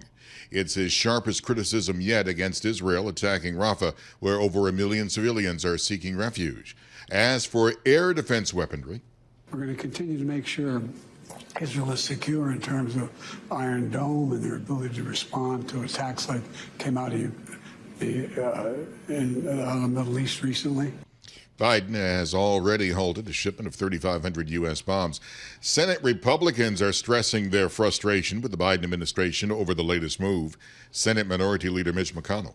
The delay of shipment of weapons to Israel is just another way of trying to tell an ally how to conduct the war. However, Senate Majority Leader Chuck Schumer says Israel and America have an ironclad relationship and has faith in what the Biden administration is doing. Stormy Daniels will return to the witness stand this morning in Donald Trump's criminal hush money trial. The defense will try to undermine the credibility of the porn actor's graphic testimony about an alleged sexual encounter and the money she got to keep quiet. The House overwhelmingly rejected a bid from Republican Congresswoman Marjorie Taylor Greene to oust the Speaker of the House, Mike Johnson, last evening. The bipartisan vote to reject the effort was 359 to 43. Greene had threatened to force a vote on a motion to oust Johnson if he advanced a foreign aid funding package that included aid to Ukraine. After the vote, Johnson spoke with reporters. We have important work, not only to keep the House majority, but to grow the majority, because that will be necessary to help save this country. And the work that we have to elect a Republican president. And we're on that as well. Speaker Mike Johnson. Global news 24 hours a day and whenever you want it with Bloomberg News Now. I'm Michael Barr, and this is Bloomberg. Tom, Damian, and Lisa. We got a problem. When Michael Barr mentions Mr. Peabody, the fact is, how much of the audience remembers the adventures of Rocky and Bullwinkle in Friends, where Mr. Peabody graduated Wagner cum laude from Harvard? Remember the old Hey, What's the Matter You and Bullwinkle and all the other stuff? The voice that was the announcer. Quick trivia, folks. Who was the announcer? Bill Conrad. Okay, great. 10 seconds. 10 seconds here. Michael Barr. 10 seconds. Could Rocky and Bullwinkle be made today?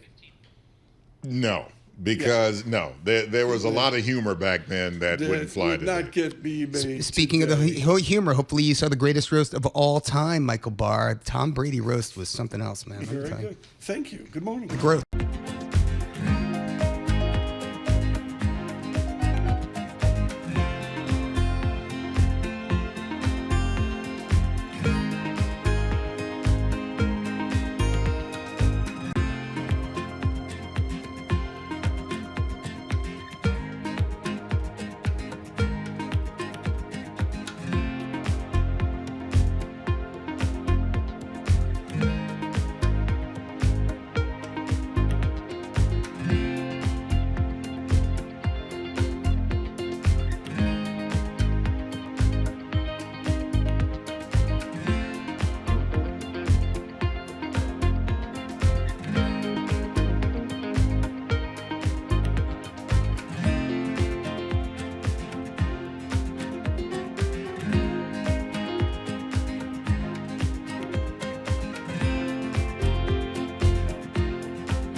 headlines, and breaking news 24 hours a day on Bloomberg Radio, Bloomberg Television, and the Bloomberg Business app. This is a Bloomberg Business Flash.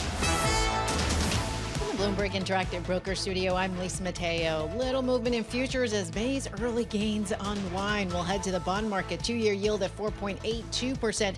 That's down a basis point. The 10-year yield at 4.49%. And that is little change. Checking in with commodities, we have spot gold higher at $2,313 an ounce. Brent crude, $83 a barrel. NYMEX crude, $79 a barrel. Some news from Google parent Alphabet. Sources saying it's been making progress in talks to acquire marketing software provider HubSpot. Because of that, we have HubSpot up 7% right now. Alphabet, they're up about 0.2%. And to earnings we go. Robinhood up 6%. Results beat expectations. That was thanks to strength in crypto trading. And finally, Hyatt, they're down more than 3%. Cut its adjusted EBITDA guidance for the full year. That is your Bloomberg Business Flash. Tom and Damian. Thanks so much. Really appreciate it. This is a 3-hour conversation with Matt Hornbach. We'll get to Japan here in a moment. But his note is so controversial. We've got to go right to the Morgan Stanley view.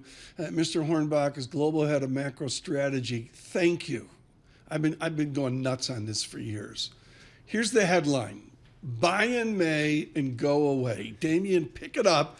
There's a 2-word sentence. Buy bonds. Matt, this is a joy. I talk about seasonality all the time. Everyone hates to talk about it because it undermines the fact that we actually have brains. But there is such a thing as seasonality. Talk to us a little bit about what you're seeing in the markets here. Yeah, absolutely. Well, the statistical agencies from whom we get all of our economic data are supposed to take out seasonality from data. There are certain periods of time during the year when people spend more money than other periods of time during the year. And the statistical agencies are supposed to remove that from the data to give us a clean read on what's going on in the economy. And they're largely successful at doing that. But they've had one problem, and that's with the inflation data set. They've struggled for many, many years now to remove out seasonality from inflation. And so what you end up with typically is much higher inflation in the first quarter of the year than in the back half of the year.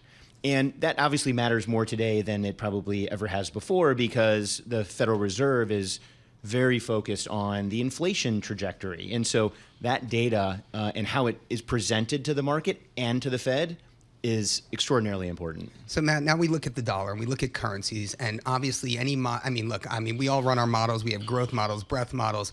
Yield differentials, carry. It's basically explained the way most of the moves in major currencies we've seen this year.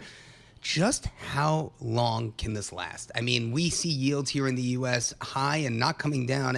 On a relative basis, just how long can we lean into the carry trade? So certainly when we look at the dollar versus other developed markets, the dollar is one of the higher yielders. And Japan is probably the best comparator here.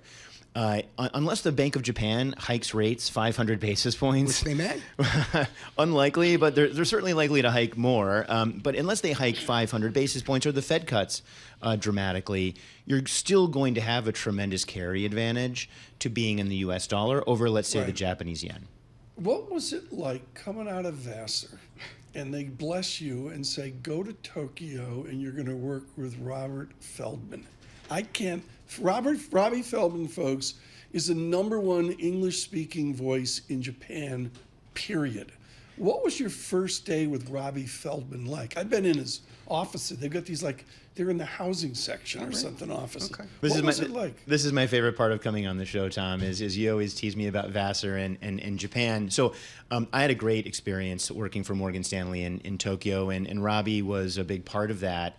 He's a tremendous force. His spoken Japanese is native. In fact, a lot of investors there will rib him for knowing certain phrases in Japanese that they don't even know. Well, he's in Shogun. He was in episode 6 of Shogun. But from where you sit, am I dealing with an MOF and BOJ like I dealt with years ago, or is this a new generational shift in these institutions in Japan dealing with their screwed up experiment? Well, what I would say is when they look at dollar yen or the yen versus any currency, they're primarily concerned about fundamentals. And do these currencies reflect the fundamentals? Now, we just talked about carry.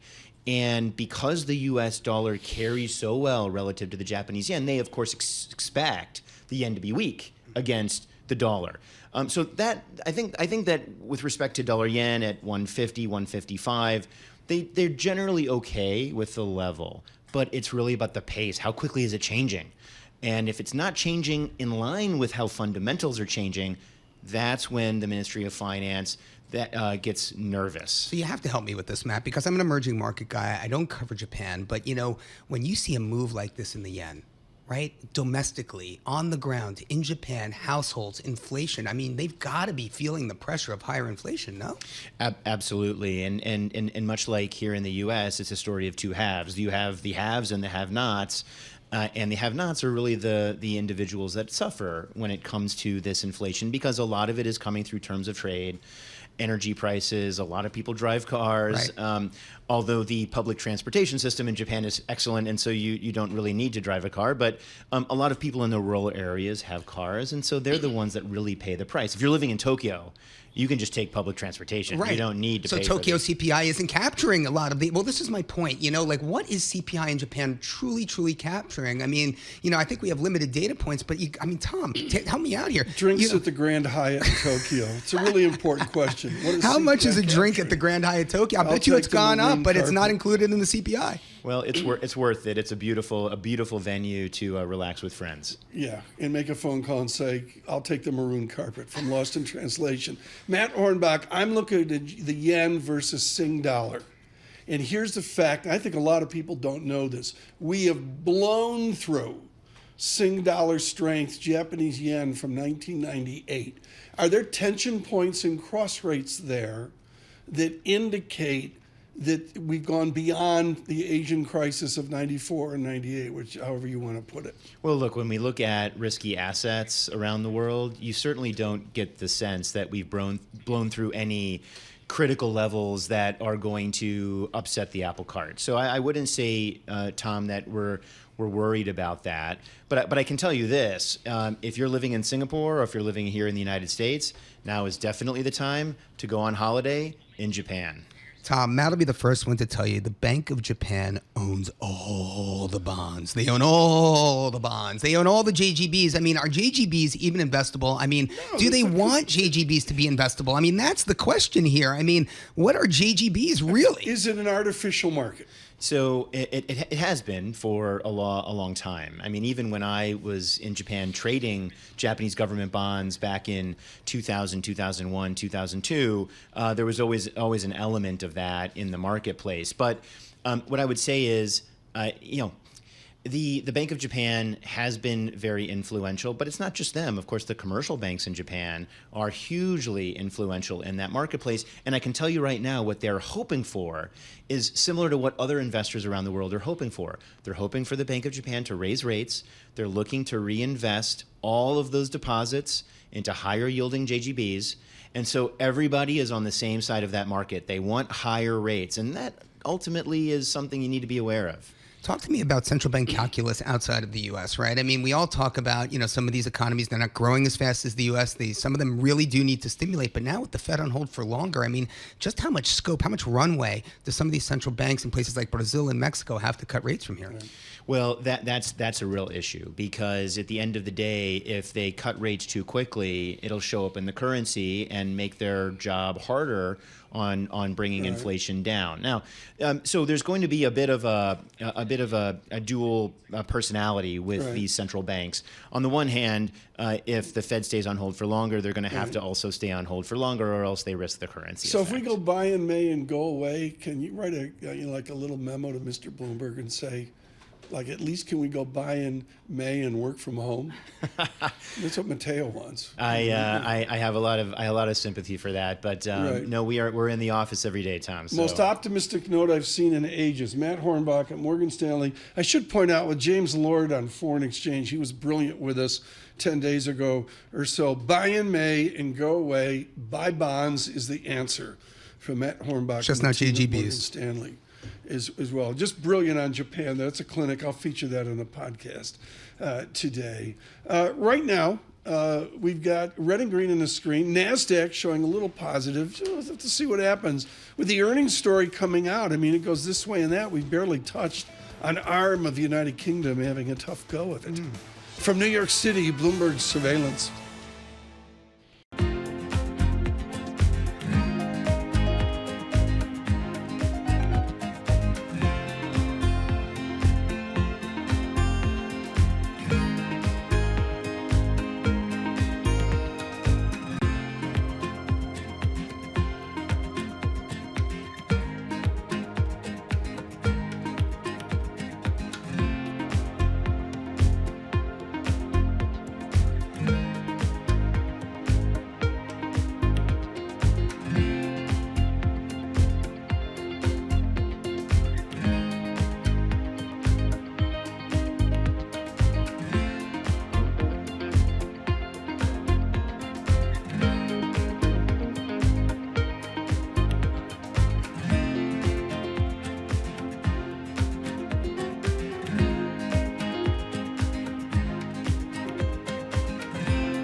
Markets, headlines, and breaking news 24 hours a day on Bloomberg Radio, Bloomberg Television, and the Bloomberg Business app. This is a Bloomberg Business Flash.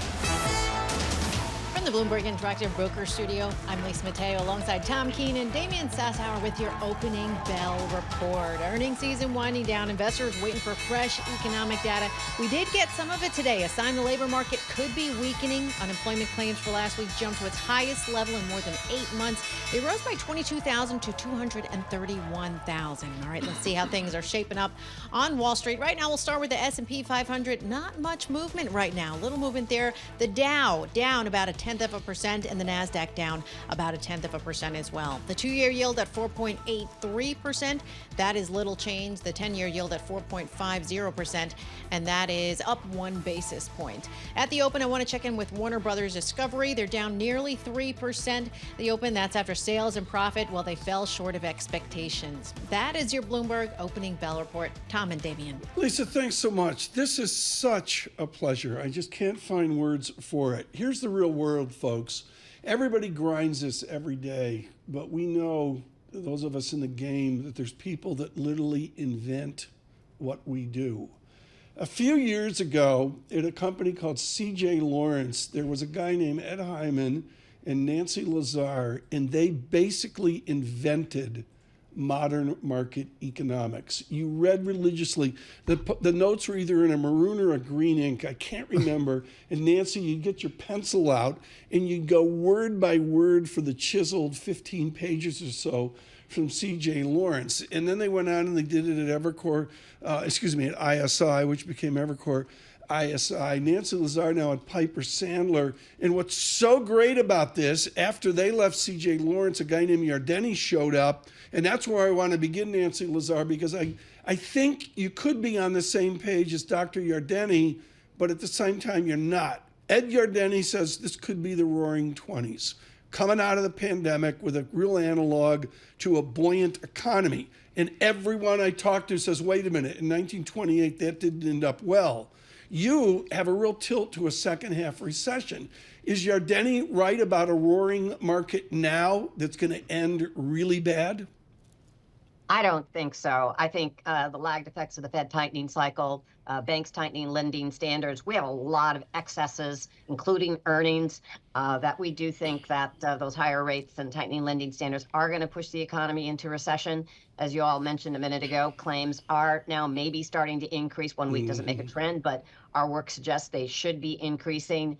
And so, no, we think there's a 59% probability of a recession starting in the second half of the year, based on our machine learning models. Do you have a fear, and I don't need a timestamp on it, but out there, if we get a buoyancy for X number of years, that with our debt buildup in Washington, this could all end ugly in the form of some new depression with quotes around it?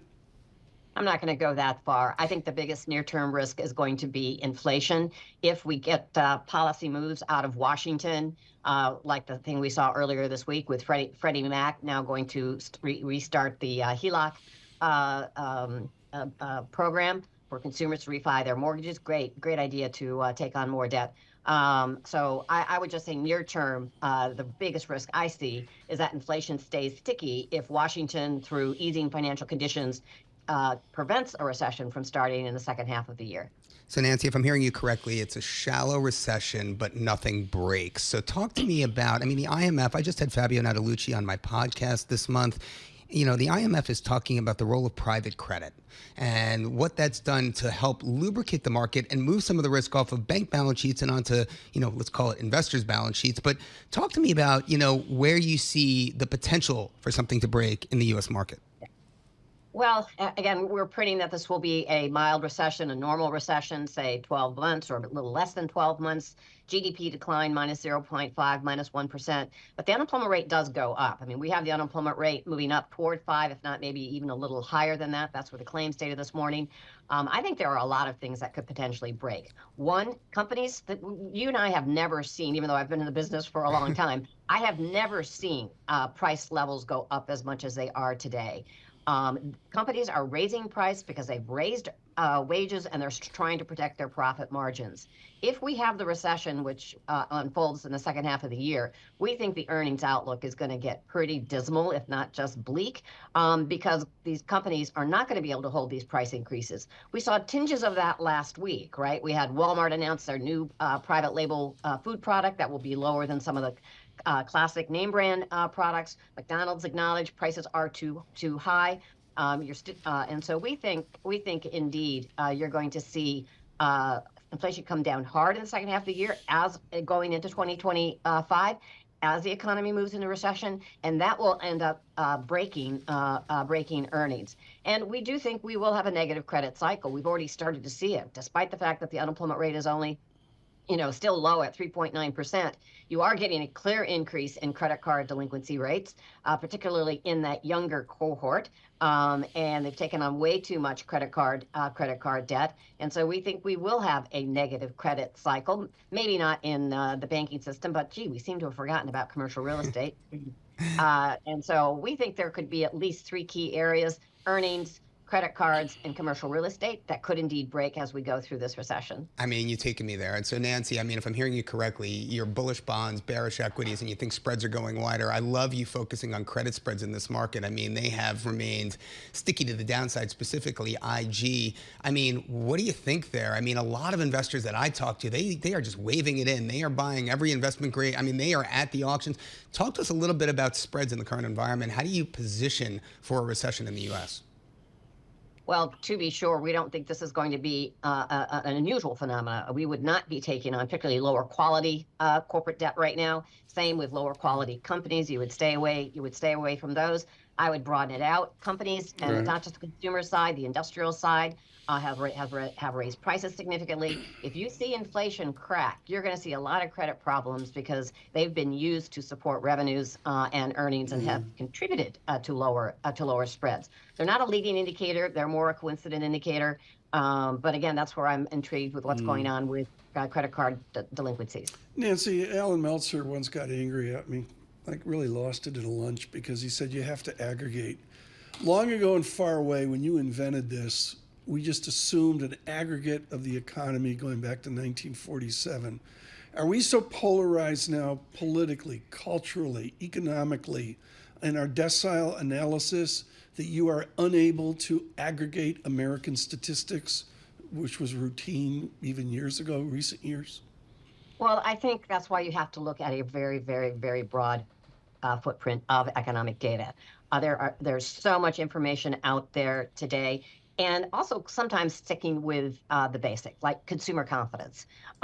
We've spent a lot of time on the bifurcation of the U.S. consumer. Low-end consumer is clearly in recession territory. Small business confidence. Small business confidence is in recession territory. And so I think you have to we comb so much data, and I feel like I'm putting a puzzle together. And what do the pieces, what the data show of the direction of the economy? So at 10 a.m. is Michigan sentiment, Michigan current conditions, Michigan expectations. Is that legitimate confidence measurement? Well, we look at three different measures of confidence, and they're all three are on the softer side. None of them in aggregate are pointing to recession right now. We think the most, tomorrow at 10 when that comes out, we think the most interesting thing of that is going to be the breakout of confidence by income.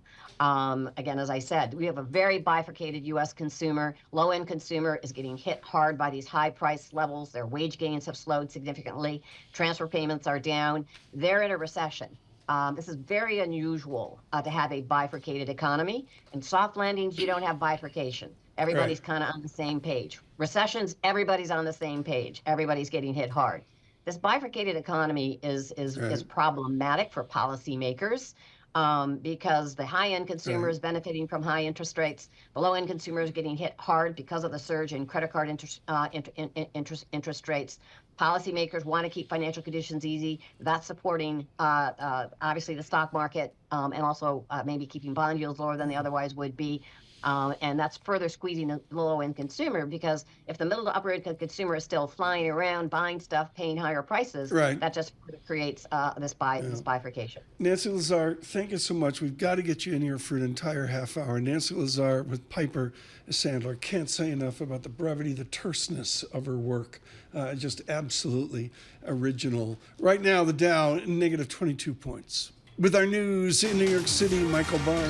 Thank you very much, Tom, Damian, and Lisa. There is a warning from President Joe Biden in the Israel-Hamas war.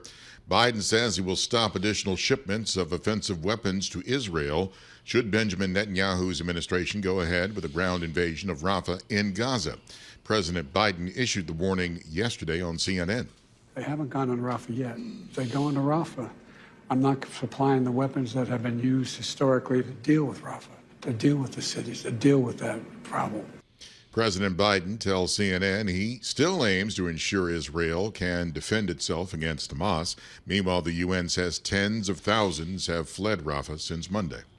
Congresswoman Marjorie Taylor Greene's move to oust House Speaker Mike Johnson failed big time. Declaring the office of Speaker of the House of Representatives to be vacant. Bloomberg's Ed Baxter has the story. Marjorie Taylor Greene did keep her promise to try and bring it to the floor, but was defeated overwhelmingly, 359 to 43. Johnson responds back to the real business at hand. They made their voices heard on the motion to vacate matter, and now we have very important work to do for the country. And says he hopes the tenor of the chamber will now change. Hopefully, this is the end of the personality politics and the frivolous character assassination that has defined the 118th Congress. It does leave Greene on a political island. Only 11 members from her party stood with her. Ed Baxter, Bloomberg Radio. Stormy Daniels returned to the witness stand this morning in Donald Trump's criminal hush money trial. The defense will try to undermine the credibility of the porn actor's graphic testimony about the alleged sexual encounter and the money she got to keep quiet. Daniels' account is central to the prosecutor's case, accusing Trump of scheming to illegally influence the 2016 presidential campaign by burying unflattering stories. Trump denies they ever had sex. Global news 24 hours a day and whenever you want it with Bloomberg News Now. I'm Michael Barr. This is Bloomberg.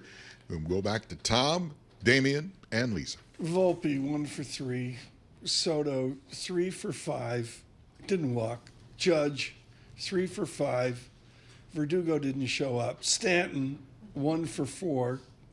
I mean, finally, the Yankees did what the Yankees were supposed to do. It's unreal. Isn't that the first time this season that all of them connected? That's right. This is the first time that happened. Soto, Giancarlo, and Judge. They all went in the yard. It's better than 1927. I wouldn't say anything's better than 27. I was there, Tom, in 1927. Excuse me. To 1927. I can't believe I'm talking about the dreaded Yankees, but the bottom line is I was a big Padres fan. And this was amazing that Soto went there. I'm sorry. I'm looking at this lineup, particularly with Volpe coming on so well. I don't think I've ever seen anything like this. There's always two guys. And DJ LeMay has not even played yet. It's going to wind up being, look, I'm just going to go out there and say it. It's going to be the Dodgers against the Yankees. And TV will love it. And I know Lisa will love it because it's like, it's the Yankees. So, but I mean, I could see this plain as day. Hey, I've never seen a lineup like this. Volpe is playing so well, you nailed it. What was his name? Mookie, he was in the Red Sox. Betts. No. Betts. Yeah, Betts, yeah. I just think I get goosebumps over this. It's just amazing. And Stanton is only batting 228. I mean, he hadn't shown up yet. I think, look, in deference to the Yankees and Dodger fans out there, we have to also call out the Orioles and the Phillies. Both those teams are having really good years. They're really strong. Damian, you didn't get the memo. This is the Orioles network. Oh, yeah, that's right. Exactly. Excuse me. I'm watching. I got a coach, Mindy. They brought in Mindy to coach me in the Baltimore Orioles. The Red Sox are only 5.5 out, though, so let's not. The average age on the Orioles is like 21 and a half. They get every day they got somebody getting their 20th birthday. Good morning, Baltimore, from New York City, Bloomberg surveillance.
Markets, headlines, and breaking news 24 hours a day on Bloomberg Radio, Bloomberg Television, and the Bloomberg Business app. This is a Bloomberg Business Flash.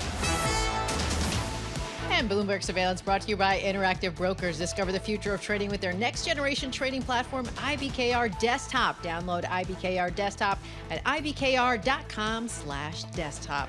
All right, to the markets we go. Not much movement. We have the NASDAQ down 0.2%. Dow, little change. Same for the S&P 500. The 2-year yield at 4.82%. That's down a basis point. The 10-year yield at 4.49%.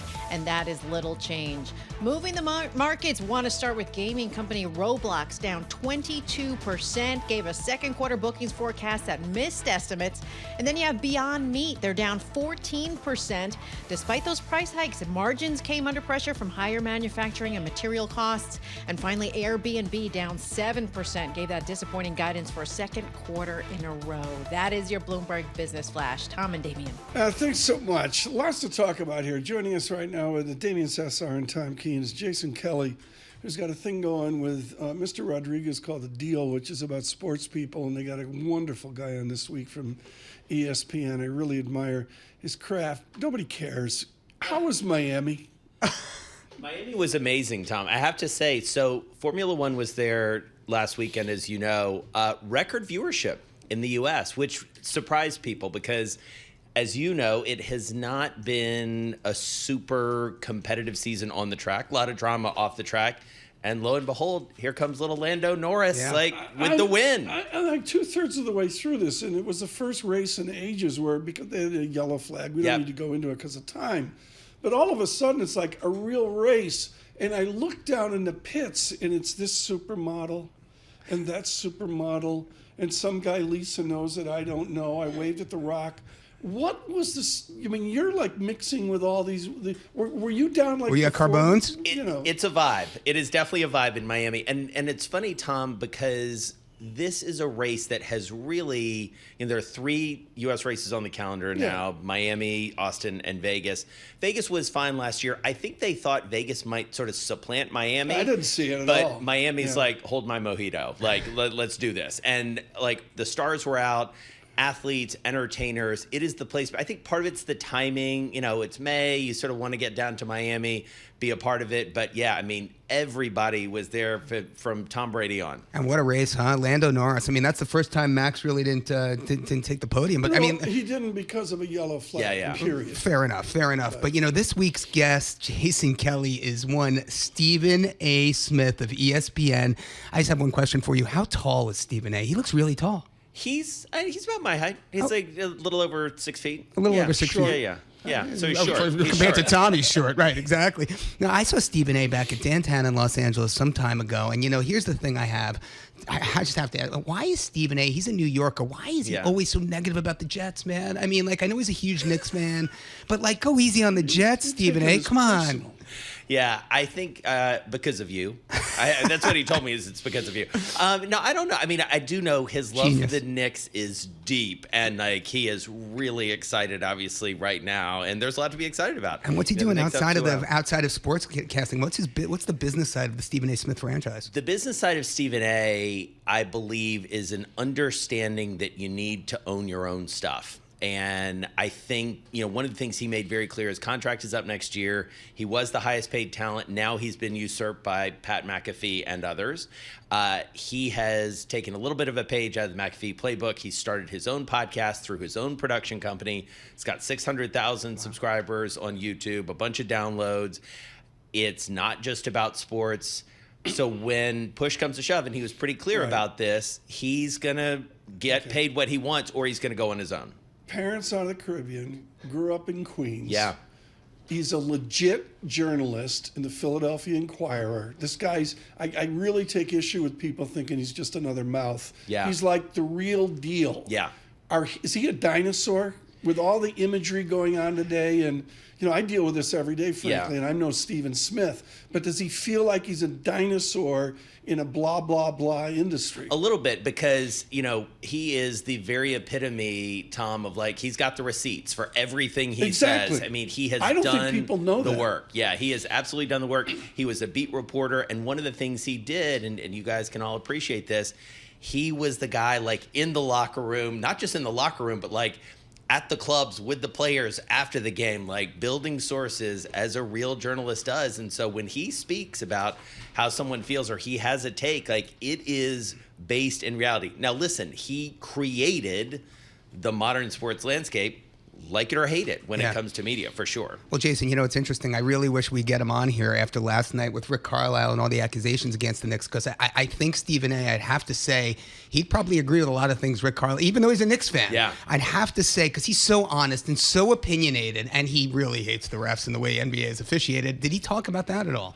He talked a little bit about sort of the evolution of the game, and we talked a lot about the modern NBA because he has really tracked it. It was interesting, and this was, sort of cool for me because this is a player that I saw, up close and personal in college. We asked him what his favorite interview was, and he said, without much hesitation, Allen Iverson. Oh, wow. And Practice? on his early, on sort of the previous show before, by the way, let's not forget, Stephen A. got fired by ESPN in 2009. Right. And sort of Why got isn't sent he off at a into the major wilderness. network? I'm lost. I mean, I look at him like Costas and the others. Yeah. This guy, let's stop the show. I'm not a real journalist. Does everybody understand that? Jason Kelly is a real journalist. Stephen A. Smith is a real journalist. Yeah. Why isn't he at a major network? I think he could be. I mean, I think this next move will be really interesting because I think what he actually sees himself doing, he talks about this a lot in his book, which, by the way, is very much worth reading, although I would recommend listening to it because he narrates it. I think he could end up as a late-night talk show host. I think he could help revive that format because he's so wide-ranging. The two of you, the NBA package coming up, record level, 18 absolutely, networks. no question. Well, let's just talk about it, right? The old deal of $2.6 billion over 11 years is up this year, and they're saying it's a 3x. It's going to be upwards of $7 billion for 10 years. I mean, that's a 3x for the NBA. $7 billion per year for 10 years. Yeah. I mean, just to be clear, it's no wonder Charles Barkley gets paid upwards of $100 million for a 10-year contract. But what's interesting about Stephen A., I just have to go back to it, and Tom, you may not know this, but these contracts are made to be broken. So if Turner can't keep that NBA deal, Charles is out the door. He's going to go to the next. He's going to go to Comcast or whatever it is. Yeah. So. I mean, you bring up a really good point, Tom. The NBA is ascendant right now. It's a global game. And listen, the NBA is so psyched right now with the Knicks doing as well as they are. I mean, we could have Knicks, Celtics in the conference final at the same time we have Rangers, Bruins. I mean, that's mind-blowing. Never witnessed it as well. We just talked about the Yankees before you walked in the door. Could A-Rod crack the lineup today? Oh, my God. I was at the game on Tuesday night. We actually wrapped our season and took our team to the game. They are something to behold. And by the way, watching the Astros flail around against the Yankees on a Tuesday night, a beautiful Tuesday night in New York, doesn't get any better Jason, than that. thank you so much. Jason Kelly with Alexander Rodriguez. Look for them with Mr. Smith of ESPN. Do you have fun doing this? Are you here tomorrow? I always have a great time with you, Tom. I mean, now you're getting me hungry. I'm thinking about LaBelle's out in left field at Yankee Stadium, a steak sandwich. It sounds about good right now. I'm starving. What are you doing the rest of the day here? I mean, you know. Well, my son came home from University of Miami just yesterday, so he's back in my house. A 19-year-old freshman. No, is this like the new thing sophomore. where you don't know his report card? I'm very concerned about the future of my summer for the next 3 months with another man in the house. They've got this new report card thing, and I'm like, no, I hope he still, he has a scholarship. He needs to hold on to that. The 10-year real yield, 2.16%, churning here, but the market a better tape than 3 hours ago off claims, which showed a little bit of angst. Special thanks to Nancy Lazar of Piper Sandler for giving us perspective on that forward. It's William Joel's birthday. There was a daughter, Alexa. He wrote a song about it. And what's really cool about this is the video at the time was absolutely extraordinary. We're supposed to go out with big rock and roll, but today we're going to make an exception to that. This is for Emily up the Hudson River, William Joel. with Lullaby. Still so many things I want to say. Remember all the songs you sang for me when we went sailing on an emerald bay. And like a boat out on the ocean, I'm rocking you to sleep. The water's dark and deep inside this ancient heart. You'll